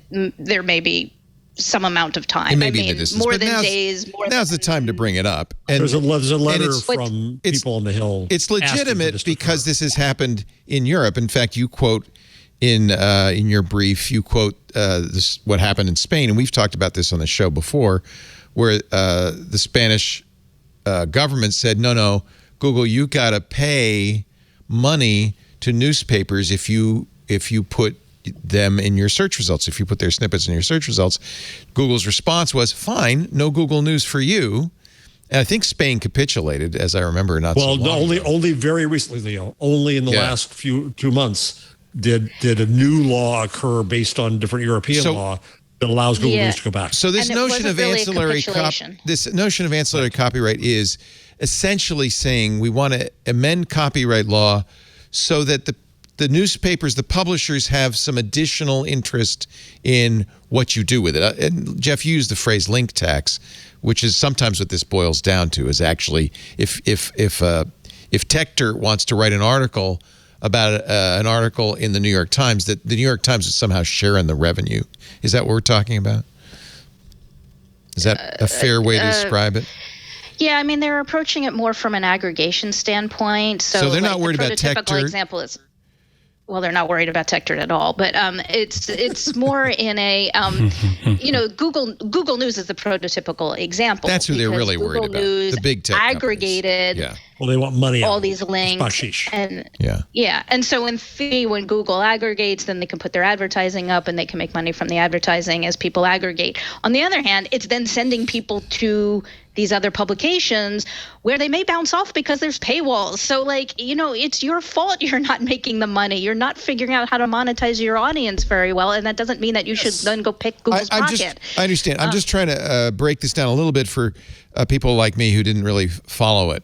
I'm happy to do so. Yeah. So this what they're considering at this point is what are the rights of these publishers when it comes to link aggregators like Google? Is there anybody else besides Google really? Well, they're mad at Facebook because people share links on Facebook, and so you get a lot of traffic from a Facebook link, or you can potentially. And Facebook's in theory also running some algorithms that are going to sort whether things percolate up. So anyway, Facebook makes money when links appear on its site, and how dare Facebook make money for having a link to my publication over here. They're saying, should we amend copyright law in such a way that the copyright extends to somebody who links to your content? They're using the idea that they might have copyright in it. So a lot of this study is also to examine doctrinally whether you even would have a copyright interest in the short bits that actually do get shared, the title, the link, or maybe a blurb, the snippets. It's an open question whether doctrinally you would potentially have a copyright, but let's presume yes. Let's presume yes, you could. Then the next question is, and what do you get to do with that? Do you have an exclusive right to foreclose somebody from reusing that in some way? What constitutes reuse? What constitutes reuse? This idea that you've scooped up links and aggregated them, and now you're presenting them to a viewer on your page. Is this a major amendation of copyright law? Is this a big change? Would be. I mean, yeah, it's a barrier. It's sort of you're supposed to have an interchange of ideas. This is the point of it, and this is putting up a toll booth on the exchange of ideas. So we haven't seen that sort of toll booth before. And part of it is because copyright developed in a world where we didn't have digital medium. So you had physical scarcity of products, and you could attach the exclusive rights that go into a copyright to the existence of a physical product. Things do get weird when you start having this whole idea of links and snippets is brand new. We've never had this. Well, but two things. There are analogs here. One is when copyright started, news was not included at all. It was intended for books and longer things and so on. News was not there. Second, then, the Associated Press tried to press what they called a hot news doctrine. Same as the newspaper industry tried to press this with radio and say, if I report something, the essence of it is mine for some period of time. And you can't replicate that. I mean, you certainly can't just copy that. So if Walter Winchell says, report the substance of it. If Walter Winchell says Lucille Ball is a communist, and the New York Times publishes that the next day, they would be liable under the hot news doctrine. They would have tried to argue that you can't do that. That's our scoop, and you can't republish it. The newspaper industry had an agreement, the Biltmore Agreement, with the radio industry at the very early days, where the radio industry was not allowed to repeat any news item for, I think it was 12 hours. Interesting. So there was an argument that I own the essence of this. Whereas what copyright always protects is only the treatment of the information. In a free society, the information itself can never be owned. But now they're trying to change it that way. Oh, so that's interesting. So then the actual factual matter is not what's been copyrighted. Never it's been merely copyrighted the way you've written it up and presented it. Right, Yes. but there's always tension in copyright where the idea expression dichotomy, or actually they think this is merger, where basically you can't separate the two. There's only, like, the fact is the fact, and there's only so many ways of expressing the fact. The idea, what Jeff was saying, is like the nonfiction bits of our life are not supposed to be subject to copyright. Copyright is supposed to be an original work of authorship, so it implies a certain degree of creativity. How you write your nonfiction facts could qualify for copyright, but not the facts themselves. Not the facts themselves, ever. Right. So this is very doctrinally sort of a fraught area, because then you get in the question of, well, copyright is, now we threw in copyright, and copyright is making things complicated. What's the effects of making things complicated? The effects of making things complicated is we're having some issues exchanging of our ideas now, because we don't know, is it copyrightable, is it protectable, does somebody own it, does somebody not own it, how are we going to have a usable conversation? The irony, and kind of the perverse irony of this push for this ancillary copyright is, you get like some of the news organizations are talking about how we need an informed public, and the informed public won't be an informed public if we don't have news businesses in the news business. So you have to make sure the news business is supported, but they're pushing for it to have a regulatory model that ultimately keeps the public away from the information that the news business is now producing. Well said. So we're going to, and that was what Spain realized, essentially. They didn't realize it. I believe what happened was there was a local law that was really, really atrocious. Google pulled out, but then I think an EU law superseded it. And the EU law was a little bit more gentle, and so Google came back when the EU law ended up being the one that was operative. Exactly. So I don't think Spain actually recanted. It just sort of became less of an issue.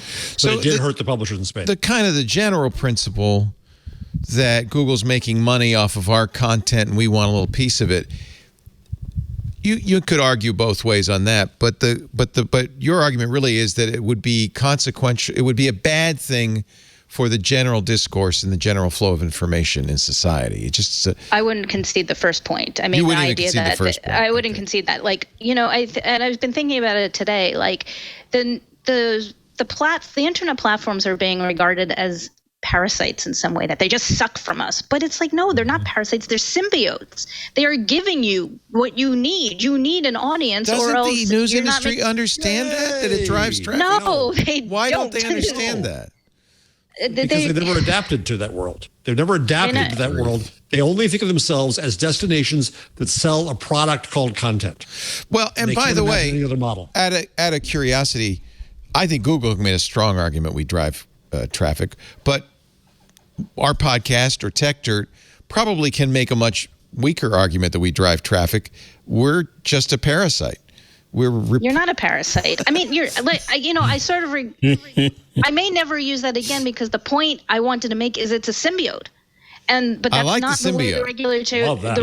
But if I'm not driving traffic, to the news stories that we're talking about, I'm not really a symbiote. The point of the news stories is just this, which is conversation in the public domain, in the public sphere. That is the point of it. No, that's not the point of it. If you cut that off, you're missing the point entirely. The point of it is to drive traffic to our website so you see our ads.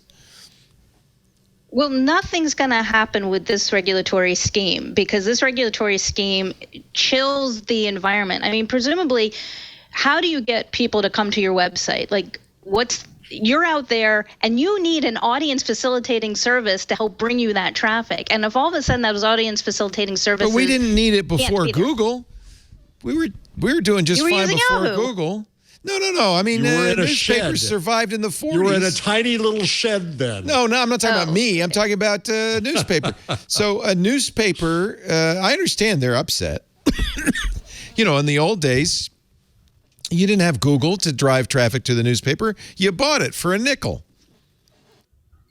Well, we're not in the old days, so it's only somewhat helpful to analogize that way. But what's from their point of view, what has happened is the world has changed, and all of a sudden there's these people taking my content. The Postal Service of the United States made it free for newspapers to exchange newspapers with each other.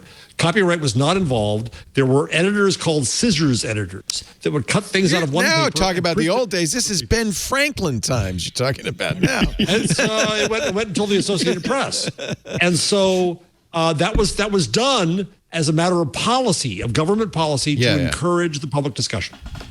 But I would submit that I don't think the New York Times, maybe in their loftiest ideals, say we're facilitating public conversation, but most sites we're facilitating our revenue by creating content that you will come to see. Yeah, but if everybody they called up said, "I'm not going to give you a quote unless you pay me for it," which is basically what's happening here. That's good. Depend upon There's a good analogy. Exchange. There's a good analogy. Yeah, you're going to use my quote to make money in your newspaper. What are you going to give me? Yeah, that principle, that this sense of entitlement of if you make money, I should have a piece of it, is a really poisonous one that, taken to its logical extent, is really bad. And that's an example of it. That would be bad for the news of, like, you can't get a quote. Well, you're going to make money if that goes in your article and you have, sell newspapers because of it. So why don't you pay me too? There's a tit for tat. People are sources for a variety of reasons that benefit them. Nobody just says, "Well, I'm going to do it." Many just hate being sources because they get misquoted and they get misunderstood and yeah. Yeah, but I mean, Jeff can speak to this better, but the journalistic ethics of paying your source are probably a little fraud. Yes, actually, no, it's changing. It's changing for this reason. Is when it comes to diversity, equity, and inclusion. If you go to a professor and use their expertise and exploit that expertise, and they get nothing for it, and you've exploited them for that purpose, there is a school of thought that is now arguing that you should share at that level. If you go on CNN, you get paid, right? Or maybe not. No, not the individual person, the contributors but do. Contributors do. Yeah. I was never a contributor on MSNBC, but right. So why did you go on, and why did you give them the benefit of your expertise for I have no a huge cost? ego. There you go. I mean, one of the things is it distills the quid pro quo to something that is so dollars and cents and presume that there's nothing else that you can get from it. And the idea, we're talking about expression here. So people have interest of being heard. Even if there was no economic upside, people who are expressing themselves want to be heard, and this is an obstacle to being heard. Then it turns out that normally being heard is a critical first step to be able to monetize the things that you actually said, and this is also a barrier to that money actually existing. One of the problems that we have is that online monetization models are not quite ready for prime time at the moment. Online advertisement is creepy, invasive, not particularly fit for purpose, and so a lot of I think online periodicals are having some issues, actually monetizing their stuff. But some can experiment with different sorts of monetization models, and there's things to do. And some of it is not that they're making no money. Like, all the advertising dollars didn't completely dry up. They're just sort of like needing to get reallocated a little here. And some of this isn't, we're not making money, but it's we're not making all the money, and that's a completely different policy question. And we're solving for they're not making all the money and calling it, but they're not making any money at all. And I think, just the economics of what problem we're trying to solve are not being well investigated, and I don't think are part of the study at the moment. And that's key. We're presuming that there's really an economic failure here, and we're not even understanding if that's true, and if, to the extent it's true, what is failing, how, and what would be a much better way of fixing it if we actually have a problem to fix. Kathy, I'm so glad you're here. He's been trying to get somebody to agree with him for so long, Kathy. Bless his heart. No, I'm just teasing. Obviously, well done, this is something we care about. But I'm glad you could explain it a little bit more brilliantly. Explain it like I'm a fifth grader is basically my motto. Let's take a little break. It's great to have Kathy Gellis here. There's no insult in that, but oh no, I'm not. I hope not. We also have Jeff Jarvis. The problem is Jeff's a professor. So what happens sometimes is it becomes a colloquy, worthy of a graduate school of journalism. And poor Aunt and I are going, I don't know what they're talking. You know what they're talking about? I don't know what they're talking about. Sitting there like this the whole time. Well, as long as you don't feel like we're ganging up on you. No. No, not at all. And I let it run, but my broadcaster instinct is going, yeah, I know. I can better feel explain this. You better explain this. You better explain this. Sorry. So I'm so excited about the discussion. And I don't know. I don't want to patronize our smart audience either, because I think they probably.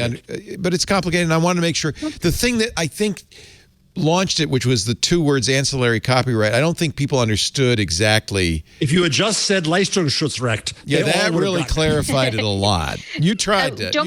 Don't get lost in the technical term because I can't quite explain where that came on. But it's essentially we had copyright for a long time, and this is sort of a bolt-on that is changing what we always had in a way that I don't think we're completely anticipating the consequences. Yeah, and it's something we talk about all the time, which is the tension between the new and the old, and I mean, we talk all the time about journalism and how to save journalism, and whether this is necessary, and yet at the same time, obviously it's a technology network, so we kind of are on the side of technology most of the time, except when it's me versus Jeff. Then I'm the Luddite. Ann Pruitt is also here, hands-on photography. Our show today, we're going to take a little break and come back with a lot more. Our show today brought to you by CashFly. Actually, when I say brought to you by CashFly, it's kind of literally brought to you by CashFly. CashFly is our CDN, our content delivery network. We've been with them for more than a decade. They solved a big problem. How do we get you the podcasts in a timely, fast fashion? People were downloading it from our website, and there were bottlenecks. It was slow. We have listeners all over the world. We really wanted to be able to get you that content, no matter where you are in the globe, instantly. And that's what CashFly has been able to do for us for more than 10 years. We are huge fans. Now CashFly is something new, which is pretty impressive, delivering video, not just podcasts, but video with sub 1 second latency. Now, if you've tried doing this, whether it's YouTube or Zoom, or there's sometimes half a minute of latency. If you've tried WebRTC, it's maybe not the most reliable. If you've been using it for your WebSocket live video workflow, how about something that's scalable to millions of users, goes live and instantly, not days, with a sub 1 second latency? You've got to try CashFly's ultra low latency video streaming. It will dramatically increase your sites and applications speed for global audiences. And when I say global, I mean it. 50 plus locations all over the globe. Content is closer to your customer, outperforming local CDNs. It's been huge for us. You could take a load off your origin servers. If you use an S3 or something similar, you can really reduce those bills, because CashFly can help you get a cache hit ratio of 100% with their storage optimization system. We've talked about that before.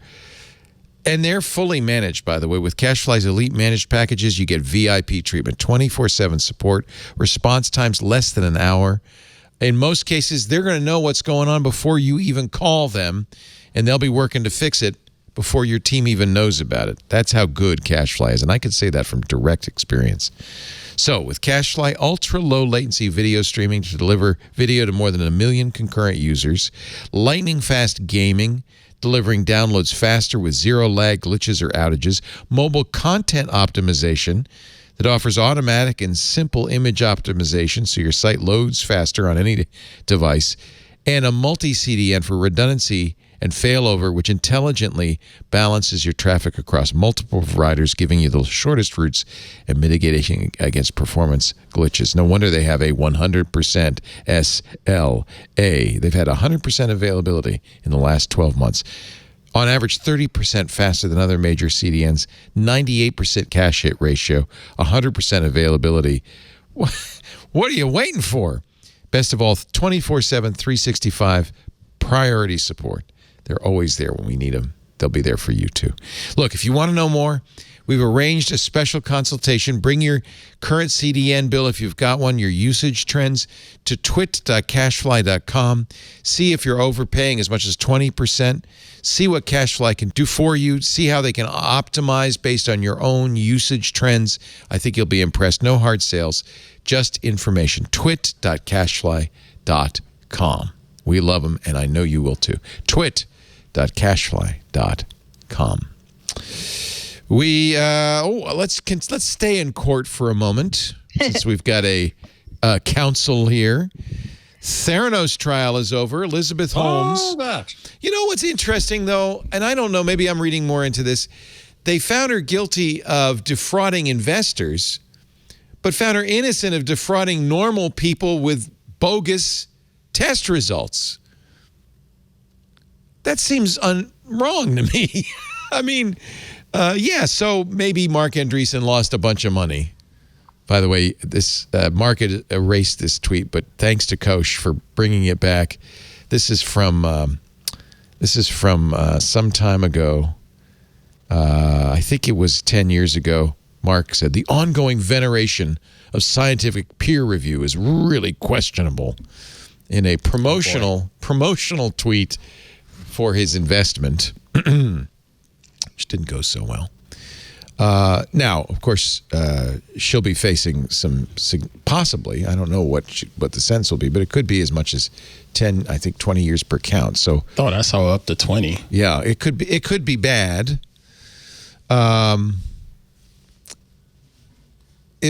Should we celebrate this? Is this the right answer? I think it is.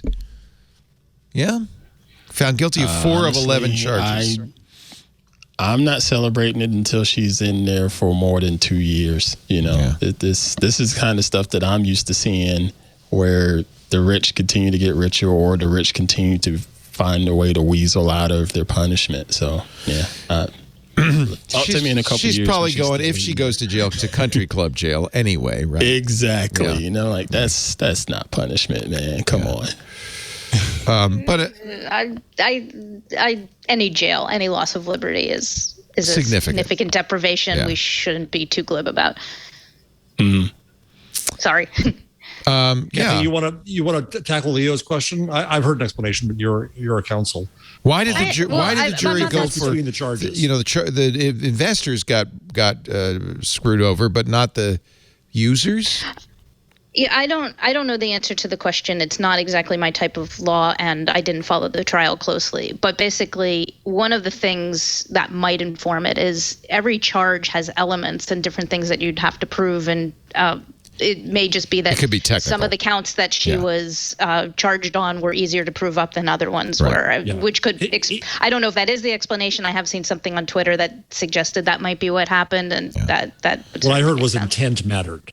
That it was easier to prove in this case that she was trying to defraud the investors. It was hard to say that she was, for whatever the evidence there was, explicitly trying to defraud the users of the technology. That could well be. For many criminal charges, intent is a really important factor that needs to be proven up, and it may have been easier for some of these counts than others. Yeah. 3 counts of wire fraud against specific investors, 1 count of conspiracy to commit wire fraud. The other charges dropped or not guilty. Do you think she entered this attempt with the fraudulent intent, or did it go bad after a while? Who knows? I guess we don't know. Oh, that's a good point. I think the more interesting question was there's a Twitter fight happening surrounding a tweet by Benedict Evans, where I think he was taking the other way. Somebody had tweeted that basically, this is Silicon Valley ethos, and like it finally got caught. And he's like, no, that wasn't. This isn't Silicon Valley ethos. You know, this is more particular. And I think there's an open question of whether, to what extent, because we talked about this earlier with innovators and followers, that at a certain point, I think there's just such a gold rush mentality towards, well, this thing worked, so let's all have one. And if that happens, you get a lot of snake oil sales that keep getting offered. And was this a snake oil sale that went bad? Was it bad in any particular way? Or is this kind of what tends to happen, and only this person got caught. And I don't know the answer to that question, but I do know there's a lot of snake oil, and people probably lose money chasing it. Evans was responding to a tweet by Faiz Siddiqui, who tweeted, "The Elizabeth Holmes case was perhaps the highest profile test of whether the Silicon Valley ethos taken to the extreme could withstand legal scrutiny. Now she makes history as the first Silicon Valley CEO to be convicted of a white-collar crime," to which Evans responds, "I can't be bothered to go into this again, but no, telling lies is not the Silicon Valley ethos. Tolerance for failure, yes. Bootstrapping, yes. Unrealistic ambition, yes. Lying, no. This is like claiming that Jason Blair was an indictment of the journalism ethos." Okay, that's fair enough. I think that's fair. I think Ben, as usual, Ben's right. Like Cathy, she's usually right and Ben's usually right. But I think that there's a desire to say that this exhibits something about all of Silicon Valley and all of technology. It's Enron. It's a fraudulent company. However it got there, it ends up being a fraudulent country, or Lehman Brothers, or whatever that went overboard. And it's not tied to technology. It's an eternal story. Actually, I love the mistake. I love his subsequent tweet. He says the interesting Silicon Valley angle on Theranos is that founders did not really participate in the Silicon Valley system, but sold, quote, Silicon Valley disruption to East Coast investors who didn't know anything about tech or bio.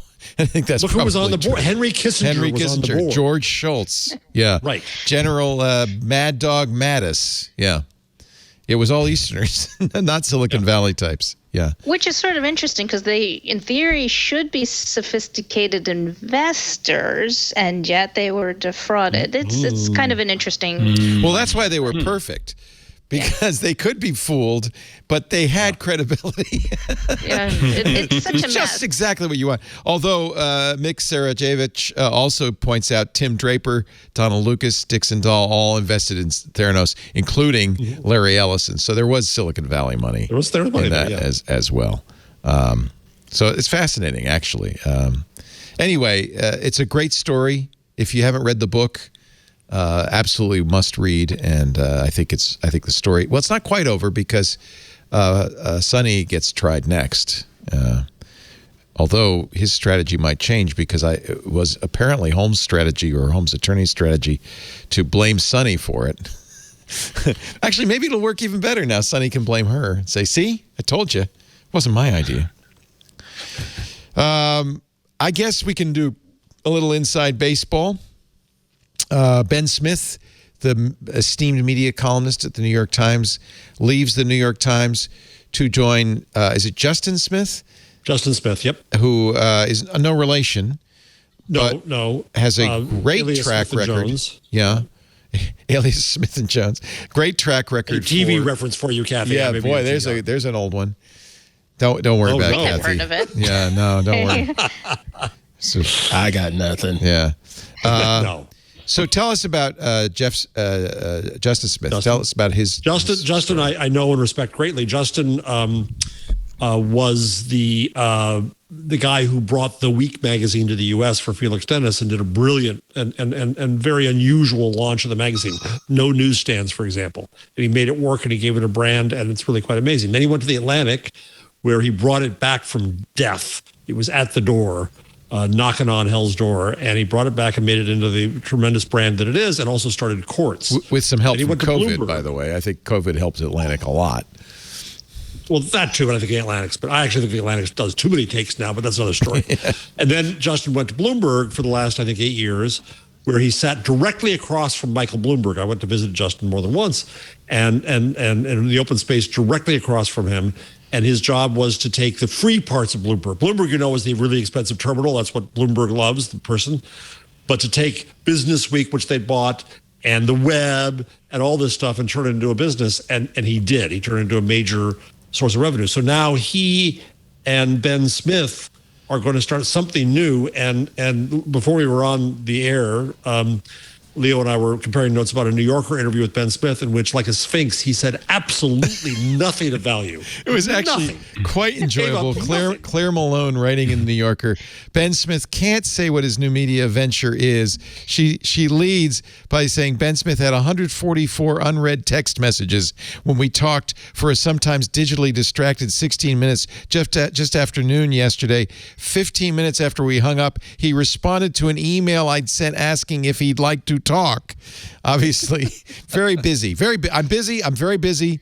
And it was great publicity, but he did not say what he wants to do. Except all they're saying is that they see a market in the 200 million college-educated English-speaking people around the world and believe there's an opportunity there. What the hell that means, I have no idea. It means they're going after the New York Times is what it means. Well, or they're going after Davos.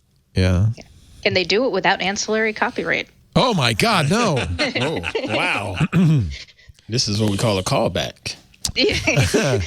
Wait, now I'll bring up Scott Bakula. Yeah. We'll find a way. He made a quantum leap into a new form of journalism.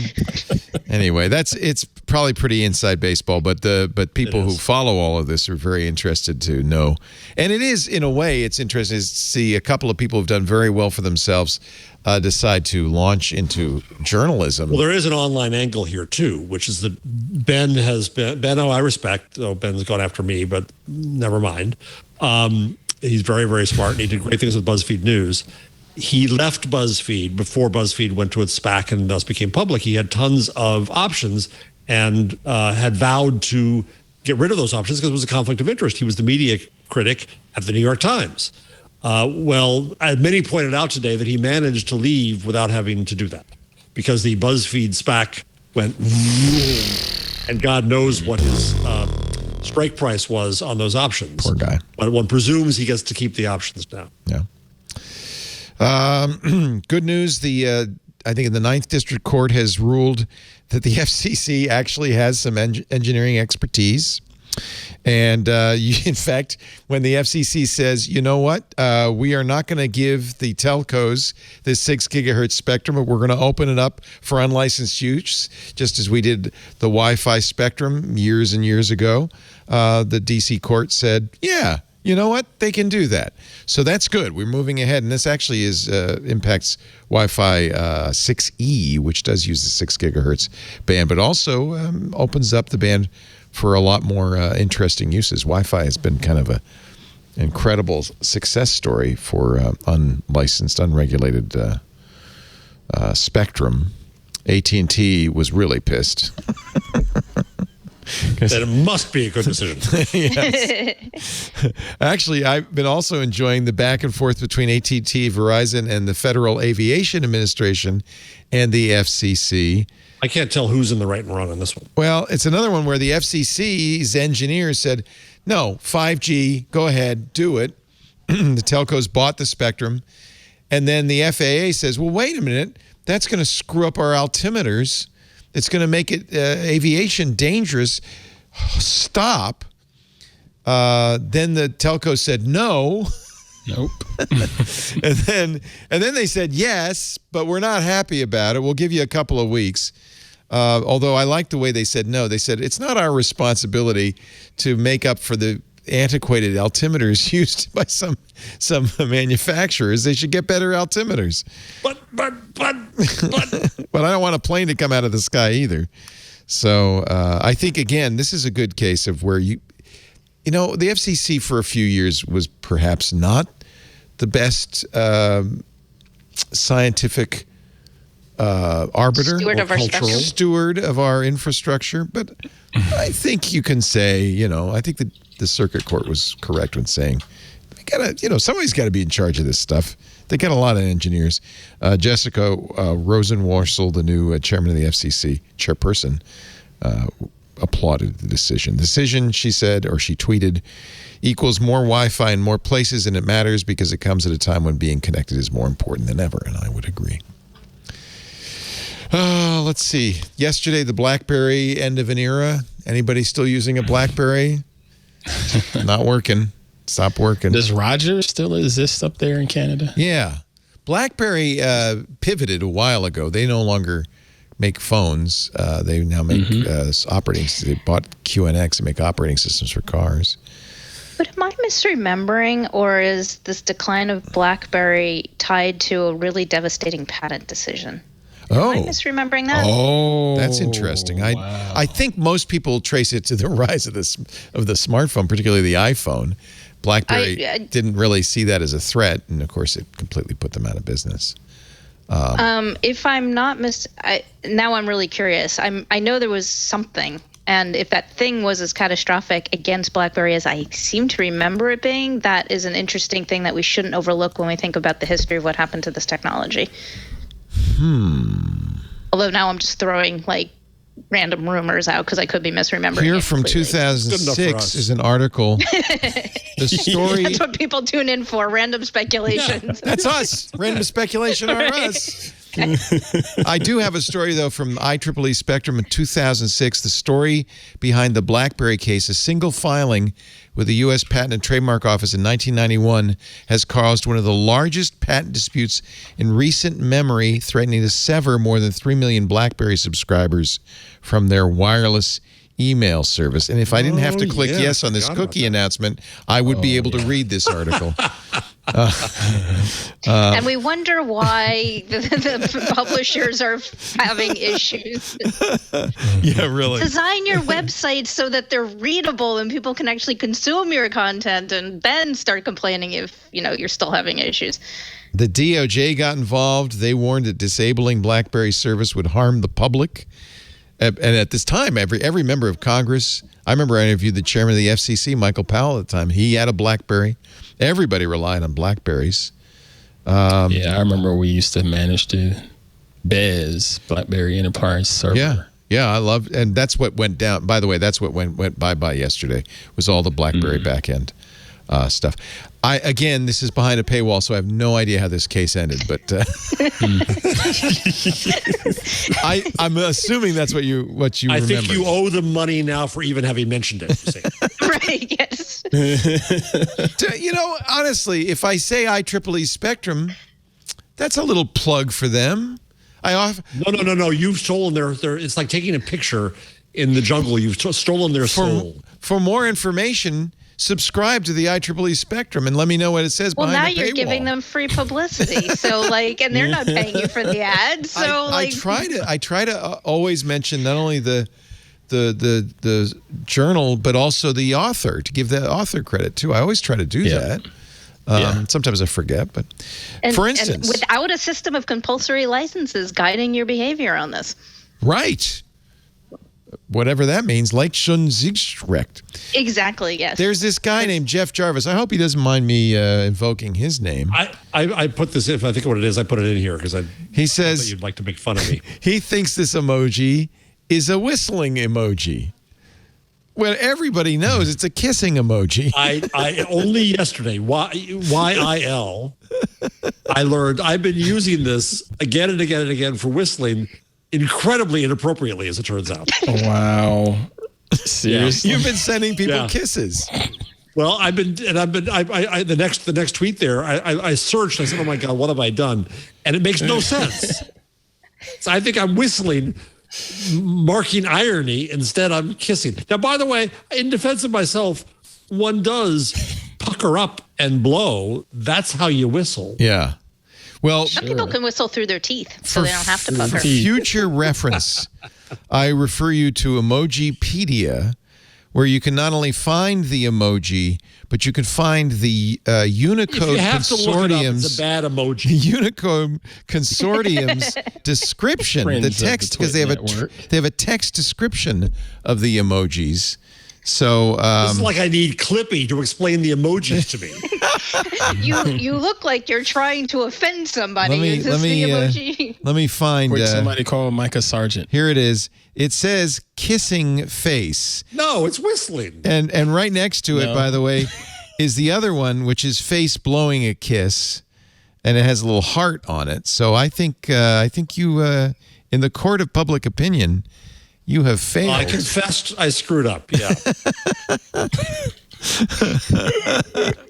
It's like the grandma who kept tweeting FML to her daughter, who said, "What? Do you know what FML means?" And it was something like, "Find my life jacket." I don't know. That's not how exactly the story, but it was close enough. You get the gist. LOL, lots of love. But it really was laugh out loud. But that's not dirty. You got to have some.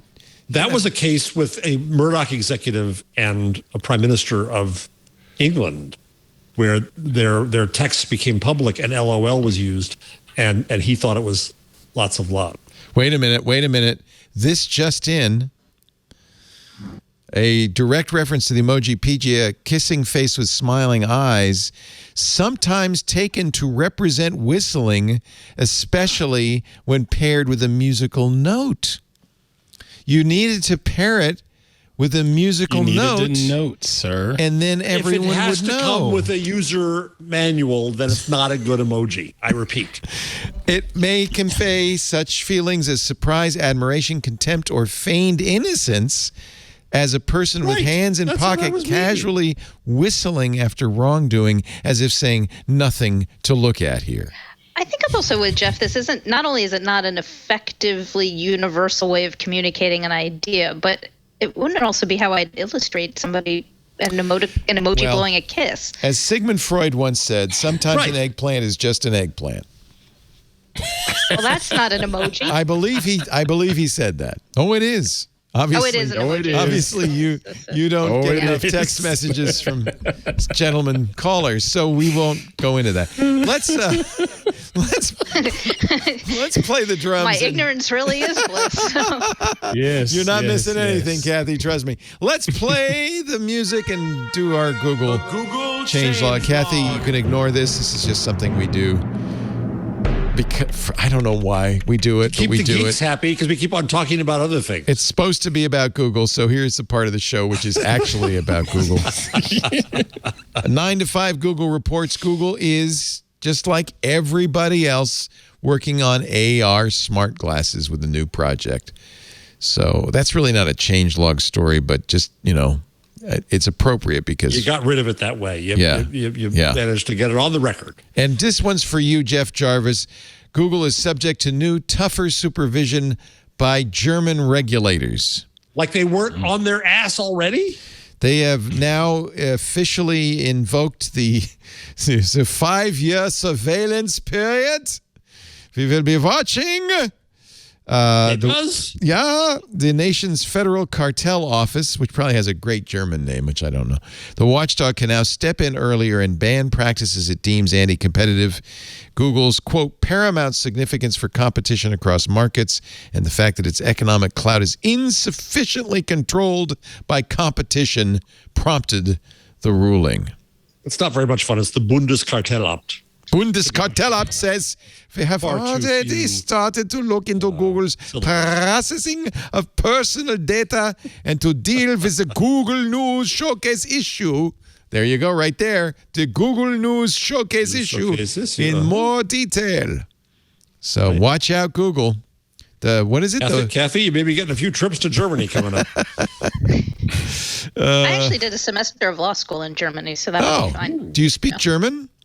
I got to a point where I could function, and I won an argument with Deutsche Bahn, but then I came home and it didn't stick. But yeah.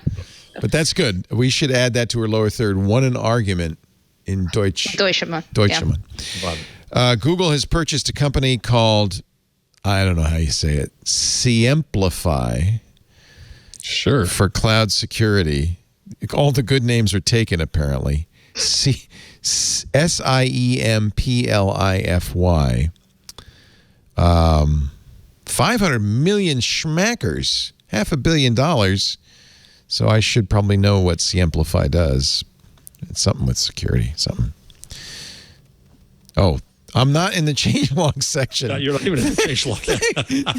Thank you for that editorial advice.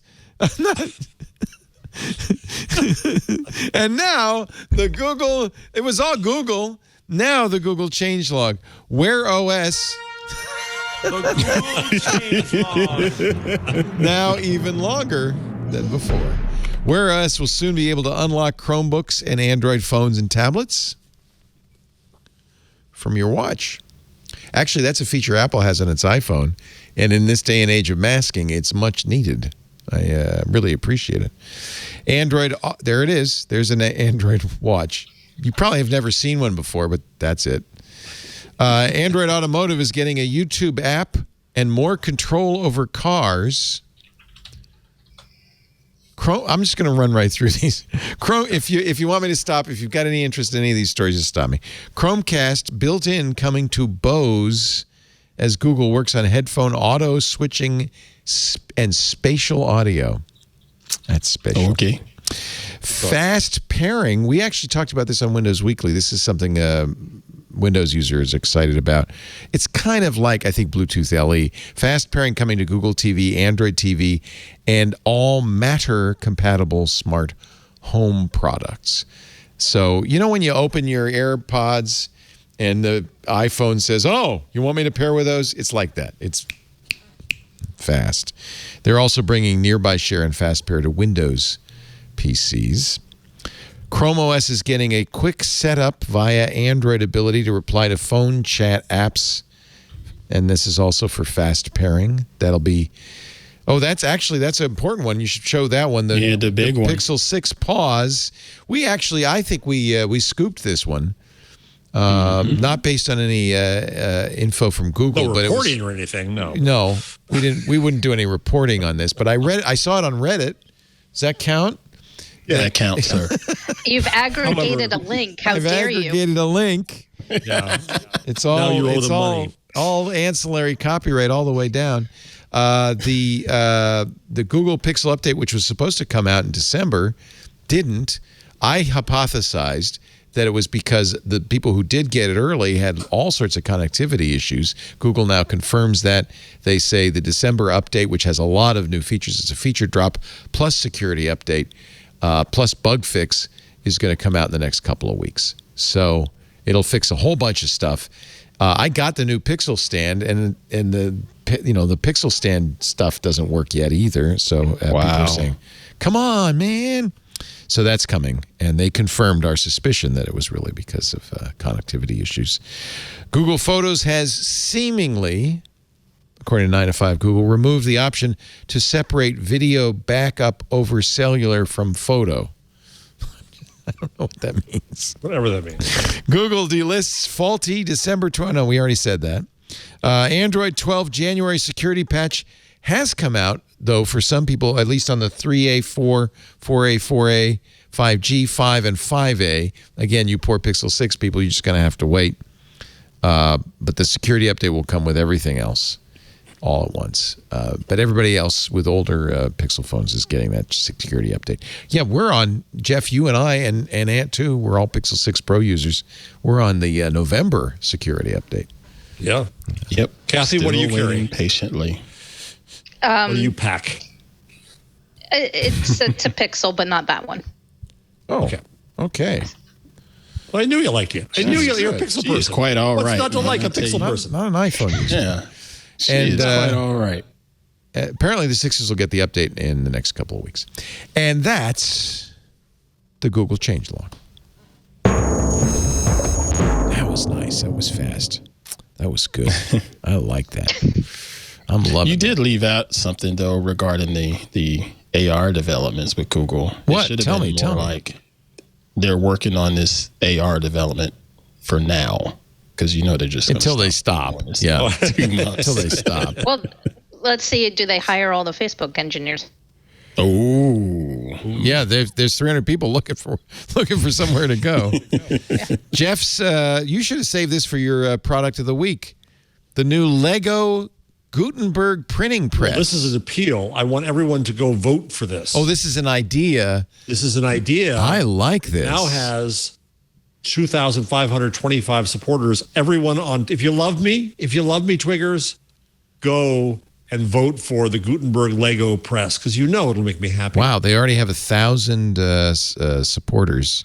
Let me just. Can I just? Do I have to sign in or? I have to sign in. That's compelling. But what's the competition? Probably a pterodactyl or something. I don't know. I mean, it might be like, that's really great, Jeff, but the other thing, Yeah, it's your fault. Hey, let's pause. I thought I liked you. I'm just hypothesizing. You are a lawyer after all. Jeff, when you were a TV critic, did you review Quantum Leap? I can't remember. I think I might have. What year was that? Let's go to the TV guides. Late 80s. I'm going to just log into my Lego account while we're rebooting here. You have a Lego account. Oh, sorry, Jeff. No time. This is like Jimmy Kimmel not bringing on Matt Damon. Yeah. I'm sorry. We've run out of time, Matt. I should start doing that.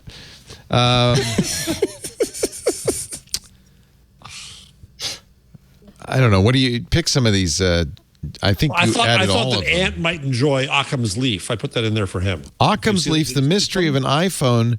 So this is an interesting story, and it's kind of maybe not as good as we thought it was. Mitch Cohen tweeted, "I snapped a photo of a group of people outside today, and my iPhone, with its computational photography, replaced one woman's head with a leaf." And it does look like that because you could see the outline of her head. You can even see some hair here. But then there's all these leaves. All her face, all her flesh tone face is a leaf. A brown. And it kind of stands to reason with computational photography. The iPhone is using all three lenses to compose that picture. And, it might have just made a mistake. In milliseconds. Yeah. Within milliseconds of you even hitting the shutter. So, yeah. So he reported this on Twitter. And then got a bunch of people looking at it. Here's a crop so you can see the photo. It does look like the iPhone has put a leaf in this woman's face. But I think it's the Rorschach filter. Like, maybe. What do you see when you look at it? Yes. Do you see a leaf? Good call. I see a puppy. He submitted it to Sebastian DeWitt, who created the Halide app, who's really a camera. He probably knows more about how the iOS cameras work. And he said, so Sebastian said, could you send this original image to me and any images before and after? And this is the subsequent tweet on New Year's Eve, which gave us all something to do instead of Anderson Cooper. Big news, I said. By the way, Andy Cohen, his co-host on that, is now apologizing for his drunken outbursts. He was overserved. Bring back Cathy. Alleges he was overserved. Did you watch it? Did you watch it? At one point, Andy Cohen saying, "Look at Mayor de Blasio dancing. He shouldn't be dancing. He ruined this city. Get off of my stage." It was wild. Did you watch it, Jeff? As a New Yorker, I think you'd have been... Not live, no. Yeah. Oh, gosh. Pretty wild. Anyway, back to the other Cohen, Mitch Cohen. He says, big news. I sent at SDW the original image. He theorized a leaf from a foreground tree obscured the face. I didn't think anything was in view, and the closest tree is a Japanese maple, but he's right. So he shot another video that he thinks, I'm still suspicious, but he says this video shows that there's the leaf right there in the getting in the way, the perspective, and that maybe the leaf was actually in the shot and the iPhone didn't screw up. So really, it's a ridiculous. And this is your first conversation. The iPhone's still screwed up. Well, but this is your first conversation about like all the consumer technology and can it be better? In theory, this is better. It caught more detail and yet it lost something at the same time. That's a good point. It did what it was supposed to do really, really well. Not what you wanted, though. Right? Exactly. Yeah. So, Leo. Yeah. I think I found two, count them, two spectacular TikToks this week. Oh, man. Gosh. So I have to apologize in advance to Cathy that somehow we've got this new thing where we play TikToks. I'm telling you, you're going to thank me. You're going to thank me. You want to do TikTok Tea? The TV reporter's mom's report of her son's temper tantrum. Watch it through. TikTok TEA. Okay. Let's watch. Describe it for your audience on audio. So let's put the audio on so we can also hear it. Oh, that's the wrong one. That's the wrong one. Okay, is it this one? Well, I guess we're not going to do TikTok. Is it this one? That's not it. Well, I just clicked your link Oh hell! It didn't work. Okay, so try the TV mom then. You put this. I screwed up. I did. I screwed up. Go to the next one. Well, now I want to know. No, don't do those. No, don't do those. Don't do those. Okay. Well, the boot one is okay, but don't do that one. Go to the next one. TV reporter moms. By the way, part of the reason you screwed up is because you're watching TikTok on Twitter. That is definitely ancillary copyright violation right there. Definitely not helping this salt Hank out. Do not be watching the TikTok on Twitter. So this is I did see this one actually. This is good. It's kind of sad. She was a TV news reporter who quit her job to become a mother, and apparently the job can't quit her. Kayla Sullivan reporting live from outside my son's bedroom where he's currently being detained until nap time is over. Now, this story does involve a minor, so I can't release specifics, but what I can confirm is my son is a 2-year-old terrorist who held me hostage at the Olive Garden earlier today. It's important to note the friends I met there do not have children and likely never will after witnessing this situation firsthand. This is an active investigation, but authorities believe the proper precautions were taken. I brought my son's favorite snacks and even risked judgment from other moms by bringing an iPad. But not even Cocomelon could have stopped this meltdown. After several cries demanding, quote, "Ketchup, ketchup!" a Good Samaritan waitress miraculously understood it as the English word ketchup and brought him a bottle. Unfortunately, her good deed was later punished after he threw a ketchup-covered fork at her. Not all heroes wear capes, but this one should have worn an apron. You know, these toddler outbursts are becoming increasingly common as more and more parents try out the new craze, gentle parenting, and completely suck at it. I'll keep trying. Back to you. I love it. You could take that. Was great. You could take the woman out of the newsroom, but you can't take. But the it's also a newsroom great mockery of all television. Local television totally. Too. And she's got the voice. She's got it down. Yeah. She's. That was so much better than what I thought it was going to be because this just had flashbacks to when Rudy Giuliani was mayor and he was married to the anchor woman Donna Hanover, and his son made faces and behaved really poorly at a press conference, and I thought it was going to be that. I've actually. I've experienced that myself. Well, Leo. What? Leo, scroll down one on the TikTok T. I think you did that on purpose. No, I clicked it. Watch. Then scroll down one. Clicking the link. The link brings me here. Down one. Go down one more. Here is this it? There it is. All right, ladies and gentlemen, without further ado, I give you TikTok tea. She's got a tea bag. The tea is in the tea bag. The tea bag looks like a shirt. She spills the tea. She's going through all of the tea bags now, sewing them into a mask. Yeah, don't play the music. I should take the music off. That's a ancillary copyright violation right there. And she has made herself a TikTok tea bag shirt. And then gets in a hot tub and soaks. Oh my into gosh. tea. Okay. Wasn't that worth it? Yeah, wasn't that worth it? But no. Now we're going to get taken down, so no. Well, it's your fault. You had the sound up. The mom reporter was much better than that one. Oh, I thought. Yeah, no, it's not. It's the background music. I think whoever owns that music is going to be unhappy. Yeah. No, I think we're saying that the quality of that. Well, no, that was good, but the mom. You don't have to suck up. You don't have to suck up to Jeff. It's okay. No. Everybody kicks me here. That's what they do. So, well, Dionne Warwick. Oh, man. Dionne Warwick. I love her. She's older these days and a little bit salty. Mm-hmm. Apparently got into a Twitter battle with Oreo cookies. So she tweeted Oreo, "Hello," which, by the way, you don't have to do that on Twitter. I just want to tell our older viewers. What is your weirdest flavor? What are y'all doing the most? The one flavor was fine. I think if you click on that, she was commenting on a specific flavor. Yeah. Now, wait a minute. You're just messing up all the time today, aren't you? I'm messing up today. Twitter is not now. By the way, she has changed. I love this. Her Twitter profile picture to be her holding a stack of giant Oreos. So apparently this is going on for a while. Let me see if I can find the original tweet here. Where is it? Give me some direction, Jeff.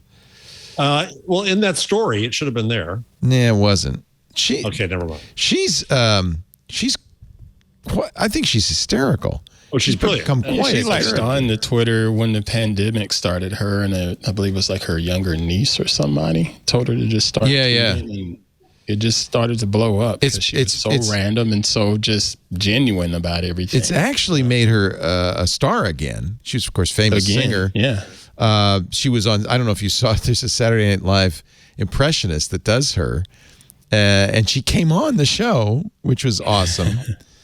Let me see if I can get this. Also, her bio on Twitter is just, I am not writing a bio. Love that. At a high level. Not writing a bio. Here it is. Here's the original know who tweet. I am. Hello, what is your weirdest flavor? Why are y'all doing the most? The one flavor was fine. To which Twitter responds, well, this is fun. Oreo responds. I'm sorry, Oreo responds, well, this is fun. Hi, everybody. Is there a thread here? Then Nope. She came back and she the said she story was going to continues. get him. The story, all right, let me click. The story continues because they sent her a very aggressive flavor of Oreos. What flavor? And it's like, let's just leave it. I think that's the categorization. But. After asking Oreo to stick to the original flavor, they sent me these outrageous items as a response. Java chip flavor cream Oreo and Oreo flavored lip balm. Oh, boy.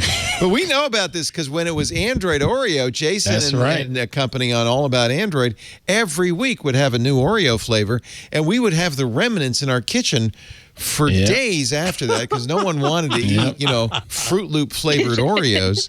It was steaming the carpet from them barfing after the episode. Oh man, what a mess! What a mess. She says, I will be retaliating at a later date. And in fact, I think she then went on the Today Show. Today Show.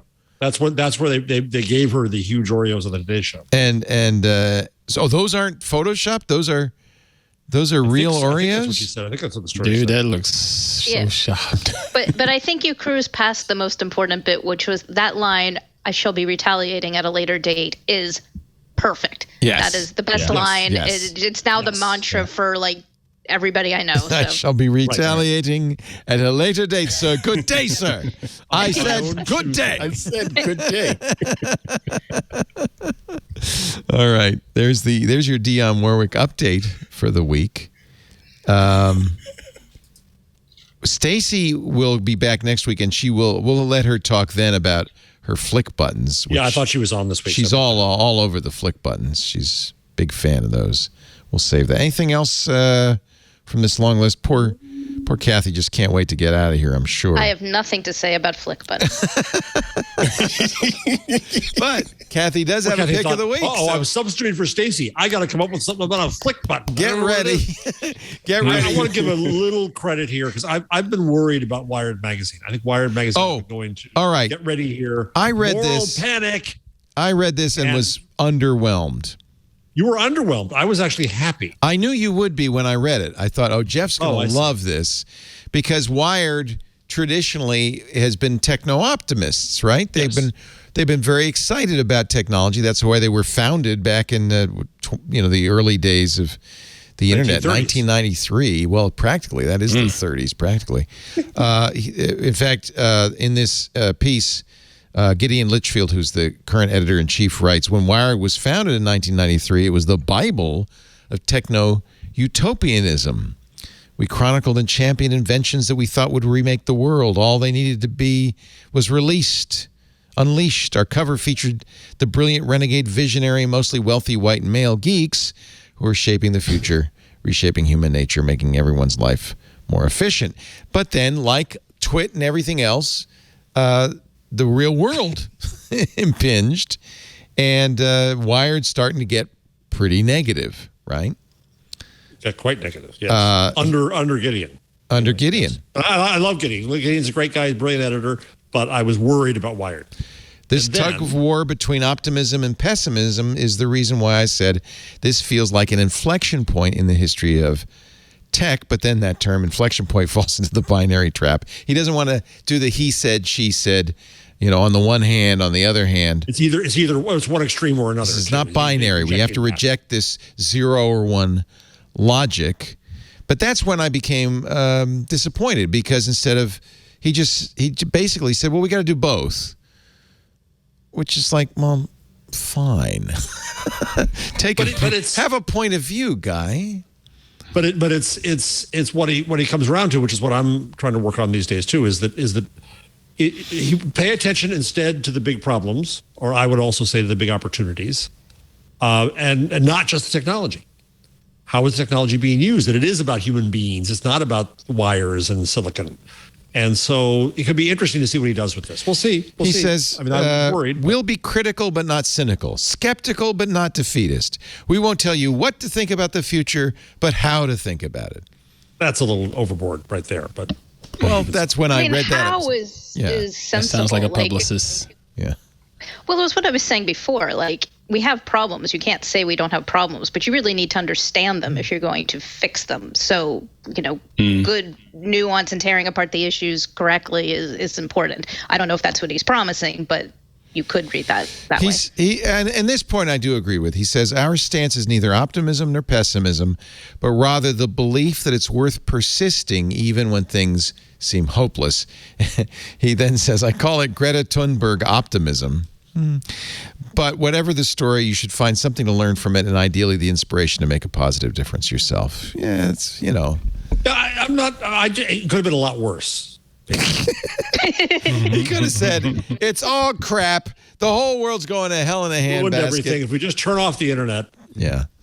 Well, I mean, we're always juggling those. I mean, for the last, 7 years, this show has been juggling.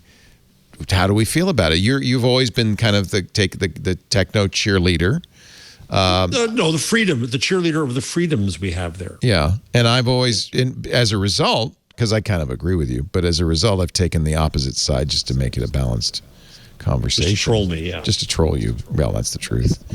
I actually, when I was at Conde, which owns Wired, at one point when mobile phones became big, I suggested we rename it Unwired. Wired is a very different magazine from the day it was started by Louis Rossetto, and it was kind of a kooky magazine and intentionally illegible. That was part of the kind of the look and feel of Wired. It's a very different magazine. It got to be a glossy tech magazine, which is kind of boring too. So, yeah. Good. Right, well, thanks for that. Good. No, I'm glad you brought it up. I actually bookmarked it as well because I thought we should talk about it. But now let's take a break, and when we come back, picks of the week. And yes, Cathy has one. I'm excited. Ooh. And no, it doesn't have. There's no Scott Bakula involved at all. Although it could be, actually, now that I look at it. Our picks of the week. Let's give you the pride of place. Now, you're going to get me in trouble. Can I play this? What do you think? Oh, not man. Your lawyer. I can't vouch for it. Oh, great. Pass the buck.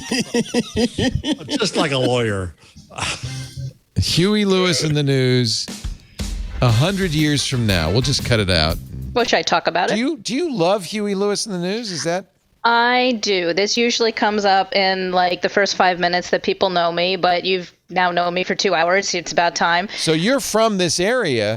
So I'm gonna assume this comes from a deep early relationship with Huey and the band. A deep early, but I'm not from this area. I'm from New Jersey. Oh. But yes. Yay, another reason I knew I liked you. Okay. No, I've been a huge fan for most of my life. It very much so. Being a fan sort of was a vehicle for growing up, so it was a big deal for me. But one of the things that I was thinking about the other day is like, I do First Amendment law. I was going to be a journalist. Like, have I always had news in my life in some form? Is this coincidence or is this inevitable? But I don't know. But I don't think the band The News really had much to do with the news, actually.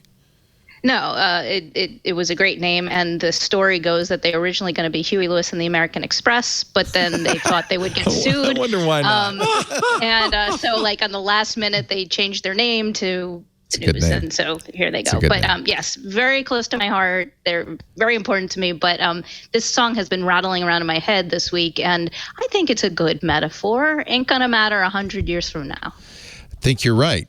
Or another Marinite. Annie, I can't remember her name, who wrote a book basically on the premise that we'll all be dead in 100 years, so don't worry about it, right? Well, one of the interesting things is all new people. This song is from 25 years ago, so we're already like a quarter of our way through that century. So I don't know what lesson we take out from that, but something. That actually is a really good point. Annie Lamott is the woman I was thinking of, and she says 100 years from now, all new people. Think about that, right? Jeff, do you have a number? I'm going to get you through two numbers really quickly here because I want to get to the really, really important news that I have.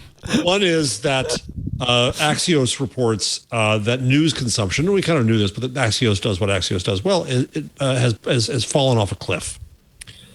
And once again, I put the wrong link up. It's Axios. I try to find the right link for Axios. It's down farther. It's her newsletter, so it goes on and on. Anyway, it's fallen off the cliff. I said I was going to do this quickly. This is as fast as I'm going to go through, like you go through the change log. Well, actually, I've been interested in this because we were getting our lunch handed to us by the Daily and Up First and all the news shows during the COVID crisis and during Trump's 4 years. It really hurt our numbers dramatically. Wow. While their numbers went up and up and up and up. And I've actually been very curious. I notice I don't listen to the Daily and the Daily News shows as much as I used to. I don't watch the news as much as I used to. No, I'm not surprised by that, right? Way down. Good. Now, the other thing is... I'm glad to hear it. Good. What's also happening is it's so-called, and it's not a great definition, so-called user-generated content, a phrase I've hated since the beginning, now represents 39% of time spent with media, according to Variety. This is why old media hate the internet. There's a connection there. Yeah. It's all those people watching TikTok T. Right. Okay, so now let's get past. Can I ask a point of order? Is this user-generated content? No. Well, that's the thing. Variety definition is a little bit off. Like they call YouTube videos user-generated content. So on YouTube, yes, you would be that. See, that's wrong. So yes, it is. I think of TikTok. I think of Reels. That's Instagram. Well, parts of YouTube most certainly. Some YouTube is, but mostly YouTube is also there for people now. NBC News video. Yeah. Mm-hmm. But the most important story of the week. Now we're going to get to the one that really matters. This is the most important of the entire show. If you've made it this far, congratulations, because now you're going to learn the thing you're going to thank me for. I'm leaving immediately after this to go get this myself. I found out right before the show. It's a miracle I'm actually here because I should have just gone to Trader Joe's to go buy Cacio e Pepe Puffs. This I bet they're the news of the week. Actually, I bet they're really good. Yeah. Oh, can you imagine? Boy. Oh my! I'm excited to know that there's this /r Trader Joe's subreddit. Oh yeah. My wife sent this to me. Yeah. Cacio e Pepe. Knowing how it would go to my heart. It's gluten-free too. So good news. All right, Cacio e Pepe Puffs. Jammer B is not going to be allowed to have them because he didn't fix Cacio e Pepe the right way and then complained about it. So you're not allowed to have it. Jammer B. I'm sorry, you're not allowed to have it. No way. Called him out. Okay. Ladies and gentlemen, Aunt Pruitt from Hands On Photography. What's your pick? What's your thing this week? My pick is, like I mentioned earlier in the show, I just got the news about Canon's CES coverage and, CES information. So I want to try to catch up on that. And they're talking about Project Kokomo. This is essentially their VR platform that they're putting together. Still in development. Yeah. And yeah, it does mention the fisheye lenses on the R5, but there's also reports that you don't necessarily need an R5. You can use a Canon M200. We know that camera very well. So there's a lot of meat to pick through here. So I'm going to check that out as soon as we're off the air. But yeah, I'm always interested in what these folks are and doing. we because we're not at CES this year, and we're relying on coverage from people like you. And I should mention that Father Robert, who is at CES, is going to join us on This Week in Tech on Sunday. Oh, yay. So we will get some CES news in there. So, and there is some news. So a lot of car stuff. Yeah, it's like the new auto show. No. There's always in the North Hall was always full of cars and car accessories. It was a whole hall always. Maybe there's something to talk about, like BMW's color-changing paint. There's an innovation life needs. What else do you got for us, Ant? Next, since I was on vacation, I said I was going to try my best to be on vacation. Yay. Watching some television and stuff like that. So Queen Pruitt came across a movie called Vacation Friends, starring Lil Rel Howery and John Cena. Oh, and gosh. it was so dadgum funny. Rotten Tomatoes score doesn't say so, but that movie was so dadgum I actually funny. saw the trailer for this, and I thought it looked pretty good. Yeah. I thought it was on, I think it's on Hulu. I believe it's Hulu. Yes. Or you can catch it's a Hulu film. Yes. But it is so funny. But definitely check that out. And lastly, I want to give a shout out to blackwomenphotographers.com. I've been following them on Instagram, and it's great seeing what they're doing to try to help promote Black female photographers and help them continue to get work in this industry. You know, it is. In this household, we talk about it a lot, far as, things can be tough on me in society, on my boys in society, because of the color of their skin. But what they tend to forget is how bad Queen Pruitt has it at times. I've seen some things with my own eyes that were just flat out wrong because she's a woman. Whammy. It's a double whammy. Yeah, absolutely. Because she's a woman. Yeah. I walk in the room and things immediately change. And I'm like, really? That's not cool. Yeah. But I want to give them a shout out because they've been working with the likes of Netflix and Nike and a lot of big brands and getting Black women work in the photography field. So kudos to blackwomenphotographers.com. Nice. Yeah. I will check it out. Very cool. Cathy, I want to thank you so much for putting up with us for the last couple of hours. Cathy Gellis is actually a trained professional. She's a lawyer interested in international law, civil liberties, the First Amendment. You can read her writing at TechDirt, or you can find out more at cgcouncil.com. Thank you, Cathy. Thank you very much for having me. Oh, we're thrilled. It was great. It was just great to have you. And now that I know you live nearby, we're gonna have to get you up in the studio once everything is opened up again. Yep. Yeah. And maybe we'll get Huey in here too, and you can have anytime. That sounds fun. I love it. Our pick of the week, Huey Lewis in the news. Now that's awesome. That I love it. No ancillary copyright. We got the real. We got the heavy duty stuff in too. Absolutely, absolutely. And Pruitt hosts Hands-On Photography. I'm sure you'll see some Canon news there, and a lot of other important information. Twit.tv/HOP. If you love photography, you'll love the show. And of course, as a community manager, as community manager of our club Twit, you've been putting together a hell of a schedule. Tell us a little bit about my best. Yeah, I'm excited. What's coming up? On the 13th, we have the book club with Miss Stacy Higginbotham. We're talking autonomous. And I have thoughts, and I know Mr. Jammer B have thoughts. So Annalee Newitz's wonderful novel, Autonomous. And then all about AI. After that, and then right after that, the next day, we're hosting an AMA with our very own Mr. Andy Anatko. Woohoo! Very, very interesting man, and I can't wait to pick his brain and allow our Club Twit members to pick his brain. That'll be 10 a.m. but Pacific time. But if you can't be here in person, we invite you to, because you can ask Andy questions. But you can always listen to that on the Twit Plus feed after the fact. Next month, Mike Elgin and Amira Elgin talk about Gastronomad, and I am thrilled to see that you have managed to get Georgia Dow for a fireside chat at the end of the month. That's going to be great. Yeah, I've always loved Miss Georgia Dow, and I was like, please let's have a chat because I want to pick her brain and hopefully she doesn't judge me too much on there with her profession, psychotherapist profession, and have some weird thoughts about me afterwards. She's not going to judge you. Fun. She's not going to judge you. No, she's great. She's great. So, boy, we got a lot of stuff. If you're not a member of Club Twit, we crossed the 4,000 member threshold at the end of the year. We're really pleased. That's good. That's just fantastic. Thank you all. We have a number of corporate members now, too. We have corporate memberships available as well as individual memberships. You get ad-free versions of all of our shows. You get access to our Discord server, which is really a great social community that I just have so much fun in. You also get the Twit Plus feed, where a lot of these Ask Me Anythings will end up, plus Stacy's book club, stuff that happens before and after shows that didn't make it, outtakes, that kind of thing. The Giz Fizz, the Untitled Linux show. There's a lot of content on that Twit Plus feed. All of that is yours for just $7 a month. Go to twit.tv/clubtwit to find out more. And we thank all of our members because you have really helped a lot during some pretty tough times.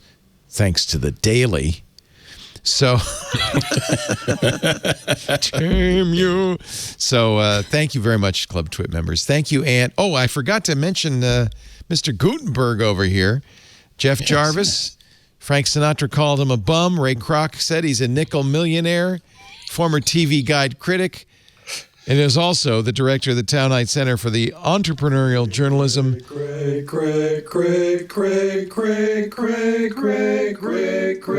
is a long form at the Craig Newmark Graduate School of Journalism at the City University of New York. I want to thank Jason and Jammer B. Craig asked for the sound file so he could surprise his wife. Of course he wanted it. He's got a jingle, baby. Yeah. Who would want a jingle? Jeez. In radio, it was always the kiss of death. As soon as they got a jingle package, Leo Laporte in the afternoon, you were going to get canceled for sure. Guaranteed. And it works. By the way, it really works. You still have your jingles? I've got to find them. I had some really nice. I would love to hear those. Yeah. Okay. If I can find them. Did you have show names or just? I'm trying. It was. Well, there were a bunch of them. Mostly it was just the radio station's jingle, and then they would shout your name. They go, build your own radio station. You've always wanted to. Clock FM is you with Leo Laporte. And then that would, it was, but I have. They had a template. Yeah, there was a template. Attempt was made, shall we say. Thank you very much, Kathy. Thank you, Jeff. Thank you, Ant. Thanks to all of you for joining us. We'll see you next time on This Week in Google. Bye-bye. Android is constantly evolving, and if you're part of the Android faithful, then you'll be just as excited about it as I am. I'm Jason Howell, host of All About Android, along with my co-hosts Florence Ion and Ron Richards, where every week we cover the news, we cover the hardware, and we cover the apps that are driving the Android ecosystem. Plus, we invite people who are writing about Android, talking about Android, and making Android onto the show. Every Tuesday at twit.tv, look for All About Android.